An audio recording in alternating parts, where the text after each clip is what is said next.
ဒီနေ့သာသနာတော်နှစ်2560ခုနှစ်ကောဇာတက္ကရာ1388ခုနှစ်နောက်နှစ်ခုလပြည့်ကျော်4ရက်2019ခုနှစ်4လပိုင်း15ရက်နေ့ညချမ်းခါကာလမှာရန်ကုန်တိုင်းဒေသကြီးလှည်းကူးမြို့တစ္ဆာရွှေစီကျောင်းတိုက်တွင်မှာဆင်ရင်ကျင်းပကြတဲ့တတိပဋ္ဌာန်ဘာဝနာ9ရက်တာတရားစခန်းပွဲမှာဒီကနေ့ညတရားဘာဝနာများကြိုးစားအထောက်ဖို့ရောက်ရှိလာကြတဲ့အလုံးသောယောဂီသူတော်ချင်းများကိုဦးဇင်းတို့ဘယ်လိုတရားစကားပြောဖို့စဉ်းစားထားလဲဆိုတော့ကြိုးစားအထောက်မှုဝိရိယနဲ့ပတ်သက်တဲ့တရားစကားကိုပြောမယ်လို့စဉ်းစားထားပါတယ်ဝိရိယကထာပေါ့နော်တရားဘာဝနာလုပ်ဆိုတာတန်ဖိုးကြီးမားသလောက်အကျိုးရလဒ်များပြားသလောက်လုပ်ရတာလည်းပဲအလွန်တရာမှခက်ခဲနေတဲ့သဘောရှိပါတယ်တော်ရုံတန်ရုံလုံးလဝိရိယဇွဲနဲ့ထွန်းထွန်းပေါက်ပေါက်ဖြစ်ဖို့ဆိုတာမလွယ်ဘူးပေါ့နော်ဝိရိယကြီးမားကြတဲ့ပုဂ္ဂိုလ်များဇွဲလုံးလထက်သန်ကြတဲ့ပုဂ္ဂိုလ်များသာလျင်တရားဘာဝနာလုပ်ငန်းမှာထွန်းထွန်းပေါက်ပေါက်ခရီးရောက်နိုင်ကြတယ်ဒါကြောင့်မိမိခန္ဓာမှာဖြစ်ပေါ်နေတဲ့ဒီယုတ်ဒီနံဒီသဘာဝတရားတွေရဲ့နေသဒုက္ခအနတ္တလက္ခဏာရေး၃ပါးဒါကိုမှန်မှန်ကန်ကန်သိဖို့မြင်ဖို့နားလည်ဖို့နောက်ဆုံးသစ္စာ၄ပါးအမှန်တရားကြီးတွေကိုထွင်ပေါက်ပြီးတော့သိနိုင်မြင်နိုင်ဖို့ဆိုတာဒလဇတ်ဖြစ်ပေါ်နေတဲ့ယုံနာရဲ့ပုံမှာတတိဆိုတဲ့အောက်မေ့မှုအမှတ်ရမှုကိုဒလဇတ်ထားနိုင်ဖို့လိုတယ်အဲ့ဒီတတိကိုဒလဇတ်ထားနိုင်ဖို့ဆိုတာလည်းပဲဝိရိယနဲ့ကြိုးစားအထောက်မှသာလည်းဖြစ်နိုင်တာပါဝိရိယမရှိဘဲနဲ့မကြိုးစားဘဲနဲ့တတိကအလို့လျောက်ဖြစ်လာတဲ့သဘောမရှိဘူးဆိုတာကိုလည်းပဲယောဂီများကိုယ်တွေ့အနေထားနေနဲ့ကောင်းကောင်းနားလည်ထားကြတယ်ပေါ့နော်တဝရိယဟာတရားဘောနာလုပ်ငန်းမှာလောက်ထိအရေးပါလဲဆိုတာလေးကိုအလုံးနားလည်ထားကြတယ်ဒါကြောင့်အဲ့ဒီဝရိယကိုထက်ထက်တန်တန်ထားနိုင်ဖို့အတွက်ဝိရိယရှိဖို့တွန်းအားပေးတဲ့စကားကိုပြောဖို့လိုအပ်တယ်လို့ထင်ပါတယ်နော်ဒါကြောင့်ဝိရိယရှိအောင်ဘယ်လိုလုပ်မလဲဆိုတာလေးကိုဒီကနေ့ညဦးစားပေးပြီးတော့ပြောပါမယ်ဘုရားတို့မဟာသတိပဋ္ဌာန်သုတ်တန်ကြီးမှာသတိပဋ္ဌာန်တရား၄ပါးဟောထားတဲ့အနက်က၄ခုမြောက်ဟောထားတာကဓမ္မနုပဒနာသတိပဋ္ဌာန်ဟုတ်လားအဲ့ဒီဓမ္မနုပဒနာသတိပဋ္ဌာန်ထဲမှာဘုဇင်ကပပဆိုတာပါတယ်ဘုဇင်9ပါးနဲ့ပတ်သက်ပြီးတော့ရှုမှတ်ဆင်ခြင်ဖို့မြတ်စွာဘုရားသင်ပေးထားတဲ့အပိုင်းပေါ့နော်အဲ့ဒါဘုဇင်တရားဆိုတာလည်းပေတတို့အလုံးနားလည်ထားတယ်ဘောဓိအင်္ဂဘုဇင်ကဘောဓိသစ္စာ၄ပါးကိုထွန်းပေါက်ပြီးတော့သိတဲ့မဲ့ဉဏ်ရဲ့အင်္ဂရရကြောင်းအစိအပိုင်းအကြောင်းအရာအင်္ဂအချက်လက်များဒါကိုဘောဓိအင်္ဂဘုဇင်ကအဲ့ဒီဘုဇင်တရားကဘယ်နှပါးရှိတယ်လို့ကြားဖို့ထားတော့ဆိုတော့9ပါးရှိတယ်လို့ကြားဖို့ထားတယ်နော်တတိတံဘောဇင်ဓမ္မဝိစီယတံဘောဇင်ဝိရိယတံဘောဇင်ပီတိတံဘောဇင်ပတ္တိတံဘောဇင်သမာဓိတံဘောဇင်ဥပေက္ခတံဘောဇင်လို့ဘောဇင်9ပါးအဲ့ဒါဦးဇင်းတို့အဲ့ဒီဘုဇင်9ပါးနဲ့ပတ်သက်ပြီးတော့ရှုမှတ်ဆင်ခြင်ဖို့မြတ်စွာဘုရားသင်ကြားပေးတဲ့အဲ့ဒီဘုဇင်ကပပ္ပကိုဖွင့်ဆိုတဲ့ဒီမဟာသတိပဋ္ဌာန်သုတ်တန်ကြီးရဲ့အဖွင့်အထကရာမှာဒီမြင့်မြတ်တဲ့တန်ရှင်းစင်ကြယ်တဲ့ဘုဇင်တရားတွေကိုမိမိတန်တာမှာများများစားစားကြီးကြီးမားမားဖြစ်လာအောင်ဘယ်လိုလုပ်ရမလဲဆိုတဲ့ဘုဇင်တရားတွေဖြစ်ခြင်းရဲ့အကြောင်းတရားလေးတွေကိုအဲ့ဒီမှာပွင့်ပြထားတာတွေ့ရတယ်။တော့ဝရိယဆိုတာကလည်းပဲဘုဇင်တရား9ပါးထဲမှာတစ်ပါးအပါဝင်ပေါ့နော်။တတိဆွဲဆွဲမြဲမြဲရှိနေဖို့တတိကောင်းဖို့အတွက်ဘယ်လိုအကြောင်းတရားတွေနဲ့ပြည့်စုံရမယ်။ဓမ္မဝိဇ္ဇာဆိုတဲ့ပညာထက်သန်ဖို့အတွက်ဘယ်လိုအကြောင်းတရားတွေနဲ့ပြည့်စုံရမယ်။ဝရိယဆိုတဲ့ကြိုးစားအထောက်မှုလုံလဝရိယနဲ့ပြည့်စုံဖို့အတွက်ဘယ်လိုအကြောင်းတရားတွေနဲ့ပြည့်စုံရမယ်ဆိုတာကိုမြတ်စွာဘုရားရဲ့အလိုတော်ကြတက္ကရာဆရာကြီးဖွင့်ပြထားတာရှိတယ်အဲ့ဒါကိုပဲဦးဇင်းတို့ဒီကနေ့အခြေခံပြီးတော့ပြောပါမယ်ဝရိယများလာအောင်ဝရိယထက်သန်လာအောင်ဘယ်လိုလုပ်ရမလဲဆိုတဲ့နည်းလမ်းလေးပေါ့နော်တော့ဝရိယဆိုတာရဲ့အဓိပ္ပာယ်လေးပေတတို့အလုံးနားလည်ပြီးသားမဖြစ်သေးတဲ့အကုသိုလ်တရားတွေမဖြစ်အောင်ကြိုးစားခြင်းဖြစ်ပြီးဖြစ်စေအကုသိုလ်တရားများကိုတော့ရက်တက်နိုင်အောင်ဖိရှားနိုင်အောင်ကြိုးစားခြင်း ဖြစ်သေးတဲ့ကုသိုလ်ကောင်းမှုတွေဖြစ်အောင်ကြိုးစားခြင်းဖြစ်ပြီးသားကုသိုလ်ကောင်းမှုများကိုတိုးတက်များပြားလာအောင်ကြိုးစားခြင်းဆိုပြီးတော့အပပဒလုံလဝရိယကိုပဲဒီနေရာမှာဝရိယလို့ဆိုလိုတာအဲ့ဒါတရားဓမ္မတို့ကမိမိရဲ့ခန္ဓာမှာဖြစ်ပေါ်နေတဲ့သဘာဝတရားတွေရဲ့ပုံမှာတတိတစ်ချက်ထားလိုက်တိုင်းအဲ့ဒီတတိနဲ့တွဲပြီးတော့ပါလဲဝရိယပါတယ်နော်အဲ့ဒီဝရိယကဘယ်လိုဝရိယမျိုးတော့နော်အကုသိုလ်မဖြစ်အောင်ကြိုးစားတဲ့ဝရိယဖြစ်နေတယ်နော်အကုသိုလ်တရားတွေကိုပယ်ရှားဖို့ကြိုးစားတဲ့ဝရိယလည်းဖြစ်နေတယ်လို့မဆိုနိုင်ဘူးလားအကုသိုလ်ကောင်းမှုတွေဖြစ်အောင်ကြိုးစားတဲ့ဝရိယဖြစ်နေတယ်ကုသိုလ်ကောင်းမှုတွေတိုးပွားအောင်ကြိုးစားတဲ့ဝရိယလည်းဖြစ်နေတယ်ဒါကြောင့်တတိတစ်ချက်ထားလိုက်တိုင်းသဗ္ဗပဒံလုံလဝရိယကမိမိတန်တာမှာမြင့်မြတ်စွာဖြစ်ပေါ်နေတယ်ဆိုတာကိုလည်းနားလည်ဖို့မလိုဘူးလားလိုတယ်ဒါဝရိယကိုတိုးပွားအောင်ကြိုးစားရမယ်ဆိုတာအဲ့ဒီလိုမျိုးအကုသိုလ်ကိုဖယ်ရှားဖို့ကုသိုလ်ကောင်းမှုတိုးပွားဖို့ကြိုးစားတဲ့ဝရိယကိုတိုးပွားအောင်လို့ဆိုလိုတာကျန်တဲ့ဝရိယတွေကိုဆိုလိုတာမဟုတ်နော်ဒါကဝရိယရဲ့အဓိပ္ပာယ်လေးကိုအကျဉ်းမြတ်ဦးဇင်းတို့ပြောတာပေါ့အဲ့တော့အဲ့ဒီဝရိယကိုမိမိတဏ္ဍာမှာထက်ထက်တန်တန်ဖြစ်လာအောင်ဘယ်လိုလုပ်ရမလို့ဆိုတော့နီလန်တနည်းအားဖြင့်ဝရိယကြီးမားခြင်းရဲ့အကြောင်းတရား17မျိုးတောင်အဲ့ဒီမှာပြောထားတယ်အဓိကကယဟန်တန်ဃာတွေကိုပြောထားတာဖြစ်တဲ့အတွက်ကြောင့်တချို့ဝရိယတုပ်ပွားကြောင့်တရားတွေကယဟန်တန်ဃာတော်တွေနဲ့ဓာတ်ရိုက်ပတ်သက်တယ်ပေါ့ဒါပေမဲ့တွဲဝိုက်ပြီးတော့လည်းပဲဒကာဓမ္မတို့နဲ့နော်ပတ်သက်မှုဆက်ဆက်မှုရှိတယ်ဆိုတဲ့အတွေးနဲ့တွေးမယ်ဆိုရင်လည်းပဲတွေးလို့တော့ရတယ်ပေါ့အဲ့ဒါလေးကိုပိဿပေါင်းသူတော်ကောင်းတို့ဘဝမှာလက်တွေ့ချပြီးတော့ကျင့်သုံးကြည့်မယ်ဆိုတဲ့စိတ်ကူးလေးနဲ့မှတ်သားကြည့်မယ်နော်နံပါတ်1ဝရိယတုပ်ပွားခြင်းရဲ့အကြောင်းတရားကိုဗာပြထားတော့ဆိုတော့အပါယဘယပစ္စဝခဏအပေဘေးကိုစဉ်းစားဆင်ခြင်ခြင်းတဲ့ဟုတ်လားငရေတလိษံတိတ်တာအတုရကေလို့အစင်ရဒုက္ခတွေဖြစ်ပေါ်ပြီးတော့နေတဲ့ဒုက္ခကြီးလာတဲ့ဘုံဘဝတွေမရှိဘူးလားရှိတယ်အဲ့ဒီအပေဒုက္ခကိုစဉ်းစားဆင်ခြင်ခြင်းဟာအကုသိုလ်တရားတွေကိုရှောင်ကျဉ်ဖို့အကုသိုလ်တရားတွေကိုပယ်ရှားဖို့ကုသိုလ်တရားတွေတိုးပွားဖို့ကုသိုလ်တရားတွေဖြစ်ပွားဖို့အတွက်နော်ထက်သန်တဲ့လုံလဝရိယကိုဖြစ်ပေါ်စေတယ်လို့ဆိုပါတယ်ဟုတ်လားဒါကြောင့်ငရေဒုက္ခကိုစဉ်းစားရမယ်တဲ့အဲ့ဒါဦးဇင်းတို့အဲ့ဒီတက္ကရာထဲမှာဘယ်လိုစဉ်းစားရမလဲစဉ်းစားပုံစဉ်းစားနည်းလေးကိုပြောထားတယ်ငါတဲ့အခုချိန်မှာမြင့်မြတ်တဲ့ဝရိယထားလို့ရတယ်ရာတုံးလေးမှာထားလိုက်ပါတကယ်လို့ငါငရဲကြသွားမယ်ငါငရဲရောက်နေမယ်ဆိုရင်အလွန်ပူလောင်ဆင်းရဲတဲ့ဒီငရဲပြည်မှာငရဲဒုက္ခကိုခံရင်းနဲ့ငါဟာဒီမြင့်မြတ်တဲ့လုံလဝရိယကိုဘယ်လို့မှငါမထားနိုင်မှာမဟုတ်ဘူးတဲ့အဲ့ဒီချိန်မှာဝရိယထားခြင်းပါတယ်ဆိုလို့တောင်ထားလို့မရဘူးပေါ့နောက်ဒီလောက်ကြီးဆင်းရဲနေတဲ့နေရာမှာအကုသိုလ်တွေမဖြစ်ဖို့ကုသိုလ်တွေဖြစ်ဖို့ဆိုတဲ့ကြိုးစားတဲ့ဝရိယမျိုးဖြစ်ခွင့်ရပါမလားစဉ်းစားကြည့်နော်ဒါကြောင့်ဝရိယထားလို့ရတုံးလေးမှာထားလိုက်ပါဆိုတာလေးကိုအဓိကတွေးကြည့်ရမှာနောက်ဦးဇင်းတို့တလိษံဖြစ်နေတယ်တလိษံတွေဆိုလို့ရှိရင်လည်းပဲအညမညာခါရန္တိဆိုတဲ့အတိုင်းတလိษံဘုံဘဝဆိုတာနိုင်ရာစားလောကကြီးပါဟုတ်လားတလိษံတွေရဲ့အနေအထားကိုအများကြီးစဉ်းစားကြည့်သင့်တယ်အဲ့ဒီလိုမျိုးဆင်းရဲလာတဲ့ဒုက္ခကြီးလာတဲ့ဘဝကိုရောက်နေပြီဆိုလို့ရှိရင်လည်းပဲတတိမြင့်မြတ်တဲ့ကြိုးစားအထောက်မှုဝရိယကိုဖြစ်အောင်လုပ်လို့ရပါမလားမရဘူးဒါကြောင့်လှုပ်လို့ရတုံးလေးမှာလုံးမယ်လို့ဒီလိုစဉ်းစားရမယ်နောက်ပြီးတော့ပိဋဘုံသားပိဋဘဝအတုရကေဘဝအလွန်ဆင်းရဲလာတဲ့ဆာလမုံငတ်မှုအလိုမကြည့်မှုတွေနဲ့ပဲအချိန်ကုန်နေရတဲ့ကံကပြစ်ချလို့ရတော့တဲ့ဒီဘဝဒီခန္ဓာဇိုးမျိုးရနေပြီဆိုရင်လည်းပဲဒီမြင့်မြတ်တဲ့လုပ်ငန်းစဉ်ကိုလုပ်နိုင်ဖို့ဆိုတာဘယ်လိုမှမဖြစ်နိုင်ဘူးအဲ့ဒီအချိန်မှာလုံလဝရိယစိုက်ထုတ်ခြင်းပါတယ်ဆိုလို့တောင်စိုက်ထုတ်လို့မရအောင်ဒါကြောင့်ဒီဘဝလေးမှာကိုယ်မှာအသိဉာဏ်လည်းရှိတယ်ခန္ဓာကိုယ်ကလည်းပဲစိတ်ဓာတ်ခွန်အားရုပ်ခွန်အားအားလုံးအရန်သင့်အနေအထားလေးရှိနေတဲ့အချိန်မှာဒီမြင့်မြတ်တဲ့ကြိုးစားအထောက်မှုဝရိယကိုမြင့်တင်လိုက်ဖို့မလိုဘူးလားဗျာ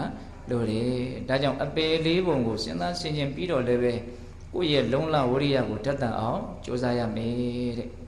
လက်တရားရဲ့ဏိကုံးပိုင်းမှာဒီအပေပုံရဲ့အကြောင်းကိုနည်းနည်းလေးဦးဇင်းတို့ပြောပါမယ်ခုလောလောဆယ်တော့လုံလဝရိယတိုးပွားကြောင်း17မျိုးကိုစုံအောင်ပြောလိုက်မယ်ပေါ့နော်ခုနံပါတ်1လုံလဝရိယတိုးပွားကြောင်းကအပေဘေးကိုစဉ်းစားဆင်ခြင်ခြင်းအပါယဘေယပစ္စဝခဏနော်နောက်နံပါတ်2လုံလဝရိယတိုးပွားခြင်းရဲ့အကြောင်းကဘာပြောထားတုံးဆိုတော့အာနိတန္တဒတ္တဝိတာလုံလဝရိယရဲ့အကျိုးအာနိသင်ကို မြင်အောင်ကြည့်ပြီးတော့လည်းပဲလုံလဝရိယကိုထက်သန်အောင်ကြိုးစားရမယ်တဲ့ဆိုလိုတာကဝရိယရဲ့စွမ်းရည်တတိဝရိယကြောင့်ဖြစ်ပေါ်လာမဲ့အကျိုးကျေးဇူးတွေကိုစဉ်းစားဆင်ခြင်မယ်ဆိုလို့ရှိရင်လည်းပဲမြင်တတ်မယ်ဆိုလို့ရှိရင်လည်းပဲဝရိယထက်သန်လာနိုင်တယ်ပေါ့ဒီနေရာမှာဦးဇင်းတို့ဝရိယရဲ့အကျိုးကျေးဇူးကိုဘယ်လိုစဉ်းစားဆင်ခြင်ရမလဲဆိုတာကိုအဲ့ဒီအဖွင့်အထက်ကရာထဲမှာအချင်းချုပ်ကလေးတော့ပြထားတာတွေ့ရတယ်။ဘာပြထားတုံးဆိုတော့ဝရိယရှိမှသာလေမြင့်မြတ်ဆုံးဖြစ်တဲ့မဲ့လေးပါးဖူလေးပါးနိဗ္ဗာန်ဆိုတဲ့လောကုတ္တရာတရားတွေကိုရနိုင်တာတဲ့ဝရိယကင်းပြီးတော့ပြင်းနေတဲ့ပုဂ္ဂိုလ်အတွက်အဲ့ဒီမဲ့ညာပူညာနိဗ္ဗာန်ဆိုတဲ့အလွန်မြင့်မြတ်တဲ့သူတော်ကောင်းတရားတွေကိုမရနိုင်ဘူးတဲ့ဒါကြောင့်ဝရိယမရှိရင်ငါသည်အမြင့်မြတ်ဆုံးအကျိုးကျေးဇူးနဲ့လွဲချော်ရလိမ့်မယ်ဝရိယရှိမှသာလေမြင့်မြတ်ဆုံးသောအကျိုးကျေးဇူးနဲ့ငါပြည့်စုံလိမ့်မယ်လို့ဝရိယရဲ့ကောင်းကျိုးချမ်းသာကိုဖြစ်စေနိုင်တဲ့အနေအထားကိုအဲ့လိုအထွတ်အထိပ်တက်ပြီးတော့စဉ်းစားဆင်ခြင်ရင်းနဲ့လည်းပဲမိမိရဲ့လုံလဝရိယကိုမြင့်တင်ရမယ်ပေါ့အဲ့တော့ဒီနေရာမှာဦးဇင်းတို့ရှင်းရွှဲပြီးတော့ပြောချင်တာလေးတစ်ခုကအာယုဒ္ဓနိကေထဲမှာဒုတိယဒသဗလသုတ်တံဆိုတာရှိတယ်အဲ့ဒီမှာဗာပြောထားတုံးဆိုတော့နော်ဝရိယရှိခြင်းရဲ့အကျိုးကျေးဇူးဝရိယမရှိခြင်းရဲ့အပြစ်အနာစာဒါမြတ်စွာဘုရားပြောပြပုံလေးအလွန်မှလည်းပဲလက်တွေ့ကြပြီးတော့အလွန်မှထိမိတယ်လို့ဦးဇင်းတို့ထင်ပါတယ်ဒုက္ခံဘိက္ခဝေကုတိတောဝိရတိဟောကိနောပပကေဟိအကုတလေဟိဓမ္မေဟိမဟန္တင်္စတရထံပရိဟာပိတိနော်ပြင်းရည်ခြင်းရဲ့အပြစ်ကိုအရင်စပြောတယ်ဝရိယကင်းပြီးတော့ခပ်ပြင်းပြင်းခပ်ဖြင်းပြင်းနေမယ်ဆိုလို့ရှိရင်တော့တဲ့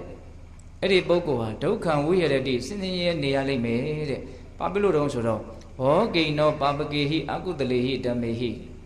ယုံညံ့တဲ့ပူလောင်တဲ့အကုသိုလ်တရားတွေနဲ့သူ့ရဲ့စိတ်ဟာရောပြွန်းနေတဲ့အတွက်ကြောင့်ဝရိယမရှိတဲ့အခိုက်အတန့်မှာအဲ့ဒီတရားရဲ့စိတ်သည်ဆင်းရဲနေတယ်တဲ့။ဟောဒါကတရားဘာဝနာအထုတ်နေကြတဲ့ပုဂ္ဂိုလ်များပို့ပြီးတော့သိနိုင်တယ်ပေါ့။ကြည်ကြည်ပြန့်ပြန့်ပို့ပြီးတော့စဉ်းစားကြရလဲကောင်းတယ်ပေါ့။မိမိခန္ဓာမှာဖြစ်ပေါ်နေတဲ့သဘာဝတရားတွေရဲ့ပုံမှာသတိမထားဘဲနဲ့နေတိုင်းဒကာဓမ္မတို့ဥညွရဲ့စိတ်ဟာသတိကင်းနေပြီဆိုတာနဲ့ဝရိယလည်းကင်းနေပြီအဲ့ဒီဝရိယတွေသတိတွေကင်းနေပြီဆိုတာနဲ့စိတ်ကနော်ယုံညံ့တဲ့ပူလောင်တဲ့အကုသိုလ်တရားတစ်မျိုးမျိုးနဲ့တော့သူကဘာလုပ်သွားမှာတော့ပေါင်းသွားမှာပဲရောသွားမှာပဲဟုတ်လားဒါကိုမြတ်စွာဘုရားကဟောကိနောပပကေဟိအကုတလေဟိဓမ္မေဟိပပကေဟိယုံညံ့ကုန်သောအကုတလေဟိ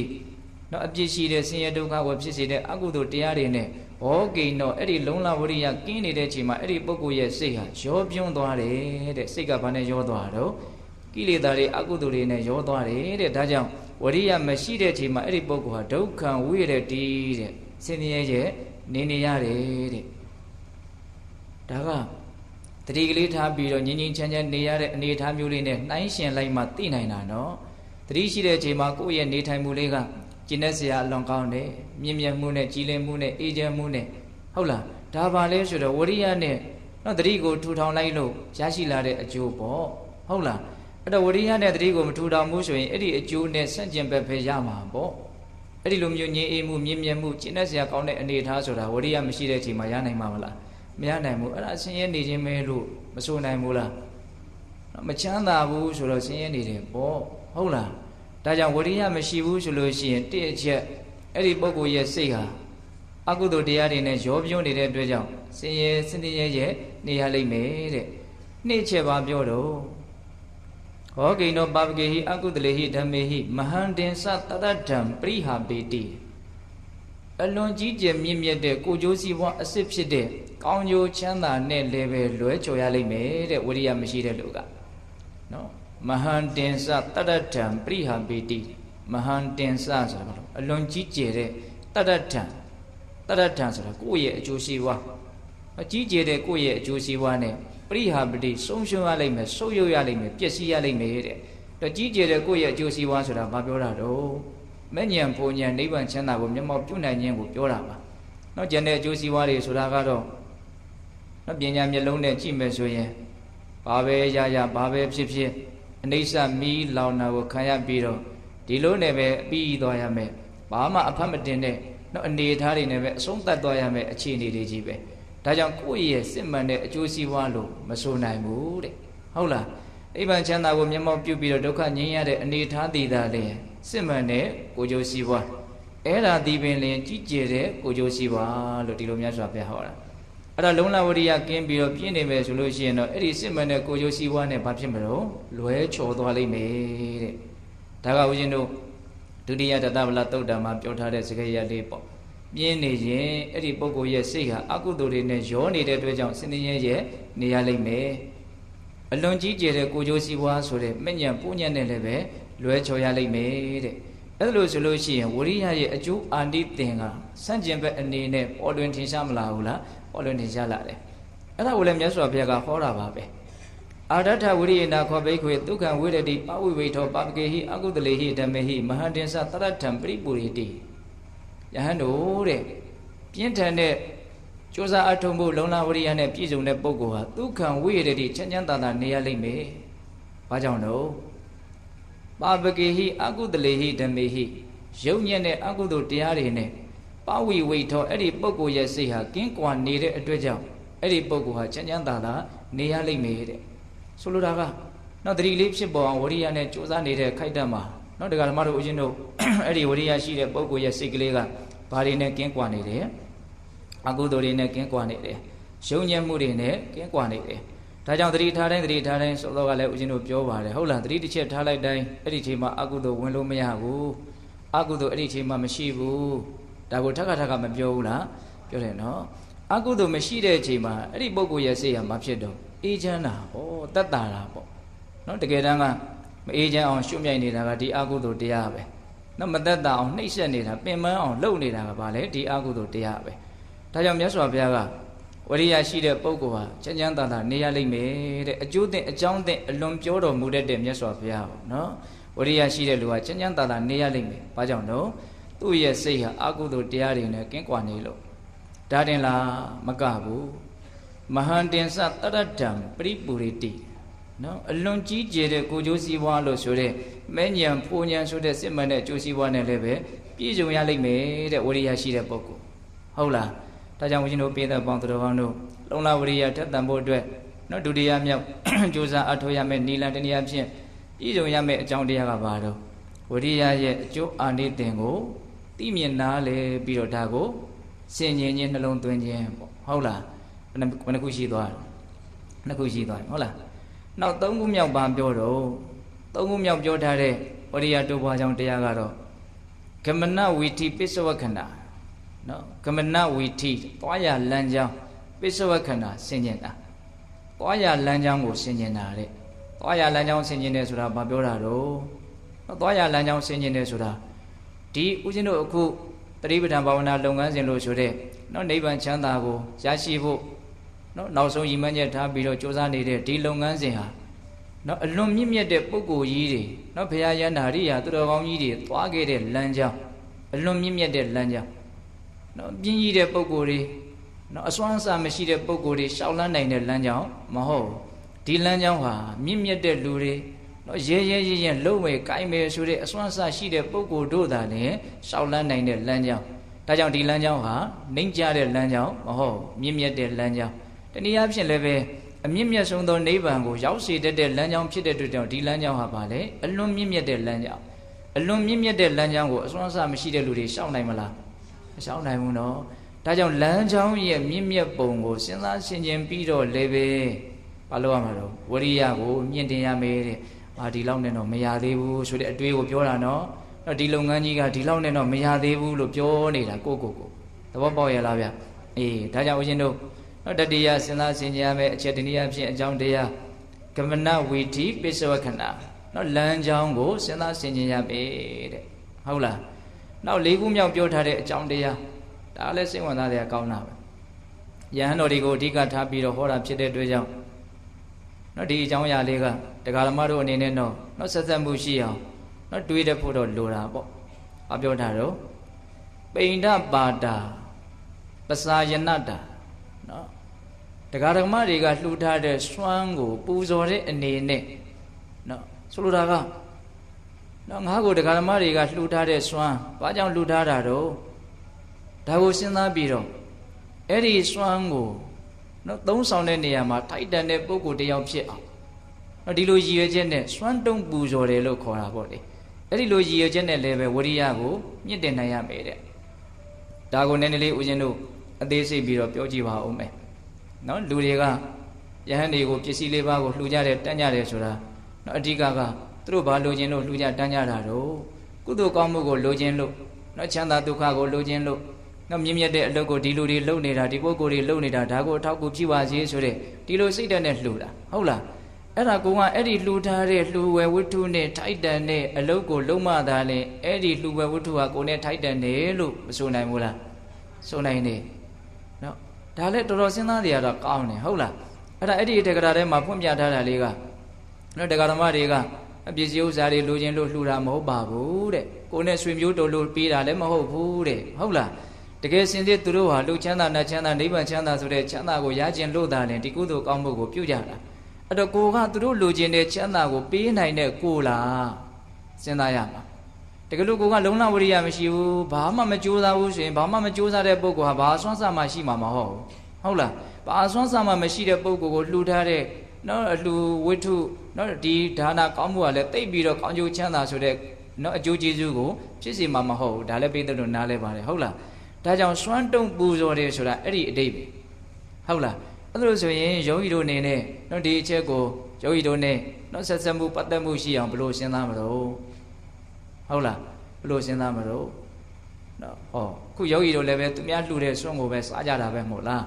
းဟောအဲ့လိုဆိုလို့ရှိရင်နော်ဒါချင်းချောက်တာတော့မဟုတ်ဘူးနော်ကြောက်အောင်ပြောတာတော့မဟုတ်ဘူးသို့တော်လည်းပဲစဉ်းတော်စဉ်းစားတယ်တော့မကောင်းဘူးလားကောင်းတယ်နော်ကိုဒီလူတွေကနော်ရိတ်တာမှာအမြင့်မြတ်တဲ့အကျင့်ကိုကျင့်ဖို့လို့တော့လာကြတာဆိုတော့အလုံးကတရားဘာဝနာအားထုတ်တဲ့လူတွေဆိုလို့ရှိရင်အလွန်မှပြောရရင်ကြည်ညိုကြတယ်ပေါ့နော်လေးစားကြတယ်စိတ်ထဲကမျက်မျက်နှုံနှုံလည်းရှိတယ်ဟုတ်လားဒီအလုပ်ကိုလုပ်နိုင်တဲ့လူကလည်းအလွန်ရှားတာကိုဟုတ်လားအဲ့တော့သူတို့ရဲ့စိတ်ထဲကကိုယ့်ကိုနော်ကြည်ကြည်ပြူပြူတကယ်ကိုပဲနော်ပေးခြင်းကမ်းခြင်းကျွေးခြင်းမွေးခြင်းဒီစိတ်တွေရှိတယ်ဟုတ်လားအဲ့တော့ကိုလှုပ်ထားတဲ့နော်ကိုယ့်ရဲ့နော်အနေထားကအဲ့ဒါတွေနဲ့ထိုက်တန်ရဲ့လားဆိုတဲ့အတွေးမျိုးတွေးဖို့လိုတယ်ဆိုတာကိုပြောချင်တာပါပဲအဲ့လိုတွေးလိုက်မယ်ဆိုလို့ရှိရင်ငါလုံးမဖြစ်မယ်ကြိုးစားမှဖြစ်မယ်ဆိုတဲ့အဖြေထွက်မလာဘူးလားထွက်လာတယ်ဒါကယောဂီတို့နဲ့နော်ပတ်သက်မှုရှိအောင်ဦးဇင်းတို့ကပြောပြတာပါဟုတ်လားအဓိကကတော့နော်သာသနာဝန်ထမ်းရှင်ရန်နေနဲ့နော်ဒီချက်ကိုစဉ်းစားခြင်းကလည်းပဲအများကြီးလုံလဝရိယကိုထက်သန်သေးတယ်နော်ဦးဇင်းတို့ကျမ်းစာတွေထဲမှာပြောထားတဲ့ဝိထုကြောင့်လေးတစ်ခုရှိတယ်နော်အယမိတ်တမထေဆိုတာရှိတယ်အဲ့ဒါတနေ့သူကစွန့်ငံသွားတာအာမိ2ယောက်ရှိတယ်အဲ့ဒီအိမ်ကအမြဲတမ်းသူ့ကိုသားလို့ချစ်တယ်အမြဲတမ်းသူ့ကိုစွန့်လောင်းတယ်အဲ့ဒါတနေ့သူအဲ့ဒီအိမ်ရှိမှာသူသွားပြီးတော့စွန့်ရက်တာသူရောက်နေမှမသိဘူးအဲ့ဒါမေအေကြီးကမှားတယ်တဲ့သမီးကိုဟာသမီးအခုအမေအလုပ်သွားလို့မလို့မင်းရဲ့မောင်တော်ကြီးလာလို့ရှိရင်ဒီမှာစီဦးထောပတ်နဲ့ကောင်းကောင်းချက်ထားတဲ့နော်စွန့်ဟင်းကိုလောင်းလိုက်ပါအမေဖို့တော့နော်ချင်းရည်ချင်းပတ်ကလေးနဲ့ကြံတဲ့ထမင်းကလေးနဲ့ဓာချမ်းထားလိုက်ရင်ရပါပြီလို့ပြောတယ်အဲ့ဒါကိုကြားတဲ့အခါကျတော့အကြီးအကျယ်တံဝေကရတယ်ငါအတွက်ကြတော့မုံမုံမြက်မြက်ထားသူတို့အတွက်ဘာမှမစားမတော့ဖဲနဲ့ချွတ်ချံချွေထားပြီးတော့ငါ့ကိုလှူကြတာအဲ့ဒါနဲ့စိတ်မကောင်းဖြစ်ပြီးတော့ဥမလင်းလင်းပြောရင်စိတ်မကောင်းဖြစ်သွားတာပဲဟုတ်လားအဲ့ဒီဟာကိုသူတို့မမြင်အောင်ပြန်သွားတာအကြောင်းကိုဒီဆုံးကငါနော်ဒီလိုအနေအထားမျိုးနဲ့ငါအလှမခံဘူးရဲရဲတော့စိတ်ထားပါပဲမထေမြတ်ရဲ့စိတ်ထားကအသူစဉ်းစားတာလမ်းတစ်လျှောက်လုံးသူစဉ်းစားသွားတာကြည်စမ်းငါအတွက်မုံမုံမြက်မြက်သူတို့အတွက်တော့ဖြစ်တယ်လို့တဲ့ငါကအဲ့ဒါနဲ့ထိုက်တန်တဲ့ငါလားနော်အဲ့ဒါနဲ့ထိုက်တန်တဲ့ငါဖြစ်အောင်လုပ်မယ်အဲ့ဒါအာသောကုန်ခံယဟနာမဖြစ်မချင်းငါအဲ့ဒီဆွမ်းကိုအလှမခံဘူးတဲ့အဲ့ဒီလိုရဲရဲတော့စိတ်နဲ့အဲ့ဒါကြောင်းပြန်ကြွပြီးတော့တရားအထုတ်တာငါကလည်းပဲအလွန်မြင့်မြင့်မြတ်နေထားတဲ့ပုဂ္ဂိုလ်ဖြစ်တဲ့အတွက်ကြောင့်ယဟနာဖြစ်တယ်လို့ဆိုတယ်ဟုတ်လားအဲ့ဒါယဟနာဖြစ်ပြီးတော့မှစွန့်ခံကြွတော့နော်သူ့ရဲ့မျက်နာကခါတိုင်းနေ့တွေနဲ့မတူဘူးပေါ့အဲ့ဒါနဲ့သမီးဖြစ်တဲ့လူကနော်စဉ်းစားမိတယ်နော်ယဟန်တော်ရှင်မြတ်ခါတိုင်းမတူဘူးလို့မအေလာတဲ့ခါကျတော့ပြောတော့မအေကသဘောပေါက်တယ်နော်ငါသားတော်ဟာနော်တစုံတစ်ခုသောတရားတို့တရားမြတ်ကိုရပြီနဲ့တူတယ်သူတို့သဘောပေါက်ကြတယ်အဲ့ဒါပြောချင်တာကဘာလဲဆိုတော့အဲ့ဒီယဟန်တော်ရဲ့နော်ယဟန္တာဖြစ်သွားဖို့အတွက်အားကောင်းတဲ့အကြောင်းတရားကဘာလဲနော်ဒီစွမ်းကိုငါထိုက်တန်ရဲ့လားထိုက်တန်အောင်လုပ်မယ်ဆိုတဲ့အတွေးပေါ့ဟုတ်လားဒါဘာကိုဖြစ်သွားအောင်နှိုးဆော်လိုက်တာကြိုးစားလို့စိတ်ဝရိယကိုနှိုးဆော်လိုက်တာပဲနော်ယောဂီတို့လည်းပဲဒီအတွေးကိုယူပြီးတော့တွေးလို့မရဘူးလားရတာပေါ့ဟုတ်လားဘာကြောင့်ပဲဖြစ်ဖြစ်ဒါသဘာဝလဲကြားတယ်နော်ဝရိယဖြစ်သွားတယ်ဆိုလို့ရှိရင်ဒါအတိတ်ပဲရှိတယ် နော်ဒါကောင်းတဲ့အတွေးတစ်ခုလို့ပဲဆိုရမှာပဲဟုတ်တယ်မဟုတ်လားအေးအဲ့ဒါဦးဇင်းတို့၄ခုမြောက်လုံလဝရိယထက်သန်ခြင်းရဲ့အကြောင်းတရားနောက်၅ခုမြောက်အကြောင်းတရားကျတော့ဘာပြောတော့ဒါရစ္ဆမဟတ္တပစ္စဝခဏဒါရစ္ဆဆိုတာအမွေခံမဟတ္တဆိုတာမြင့်မြတ်တာပစ္စဝခဏဆိုတာဆင်ញက်တာဒါလည်းယဟန်တန်ဃာတွေကိုအဓိကပြောတာပါပဲဒါပေမဲ့ဒါကြတော့တရားဓမ္မတွေအနေနဲ့လည်းပဲအများကြီးသက်ဆိုင်သွားပြီလို့ဆိုနိုင်ပါတယ်နော်အမွေခံရဲ့မြင့်မြတ်ပုံကိုစဉ်းစားဆင်ញက်တ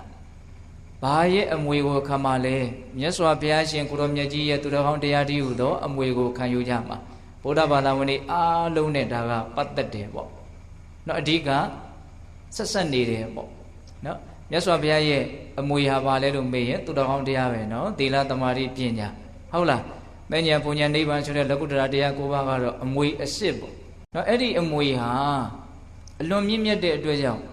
နော်ထိုက်တန်တဲ့ပုဂ္ဂိုလ်မှသာလေအမွေခံခွင့်ရှိမယ်ပေါ့နော်ဆိုကြပါစို့မိဘတွေကကိုယ့်ရဲ့အမွေကိုလိမ္မာတဲ့သားသမီးကိုသာလင်ပေးကျင်တာသူတို့စေနာရှိတဲ့သားသမီးကိုသာလင်ပေးကျင်တာသူတို့စေနာရှိတယ်ဆိုတာလေဘ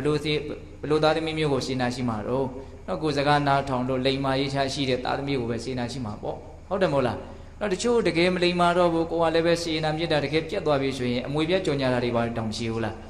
းအမွေမပေးခြင်းဘူးနော်တော့မြတ်စွာဘုရားရဲ့အမွေဆိုတာကလည်းပဲမြတ်စွာဘုရားရဲ့စကားကိုနားထောင်တဲ့နော်တနည်းအားဖြင့်လိမ္မာရေးချရှိတဲ့သားသမီးနဲ့တူတဲ့အသိဉာဏ်ရှိတဲ့ပုဂ္ဂိုလ်တို့နဲ့သာလည်းထိုက်တန်တာပေါ့ဟုတ်လားဒါကြောင့်ဒီအမွေရဲ့မြင့်မြတ်ပုံကိုစဉ်းစားပြီးတော့လည်းပဲငါဟာအဲ့ဒီမြင့်မြတ်တဲ့အမွေနဲ့နော်ထိုက်တန်တဲ့ငါလားအဲ့ဒီအမွေကိုခံယူဖို့အတွက်ငါမှာနော်အစွမ်းစားရှိရလားဆိုတဲ့အတွေးမျိုးနဲ့လည်းပဲအစွမ်းစားရှိအောင်ဝရိယကိုမလုပ်ဖို့လို့တော့မြင့်တင်ဖို့လိုတယ်တဲ့နော်တခုတခုကိုဦးဇင်းတို့အကျေကြီးပြောမယ်ဆိုရင်တော့ပြောတရားတွေရှိတာပေါ့နော်အဲ့တော့ခုနှစ်ပါးရှိသွားပြီတော့၅ပါးရှိသွားပြီနော်ပေဘေးစင်ခြင်းမြင်သည့်အကျိုး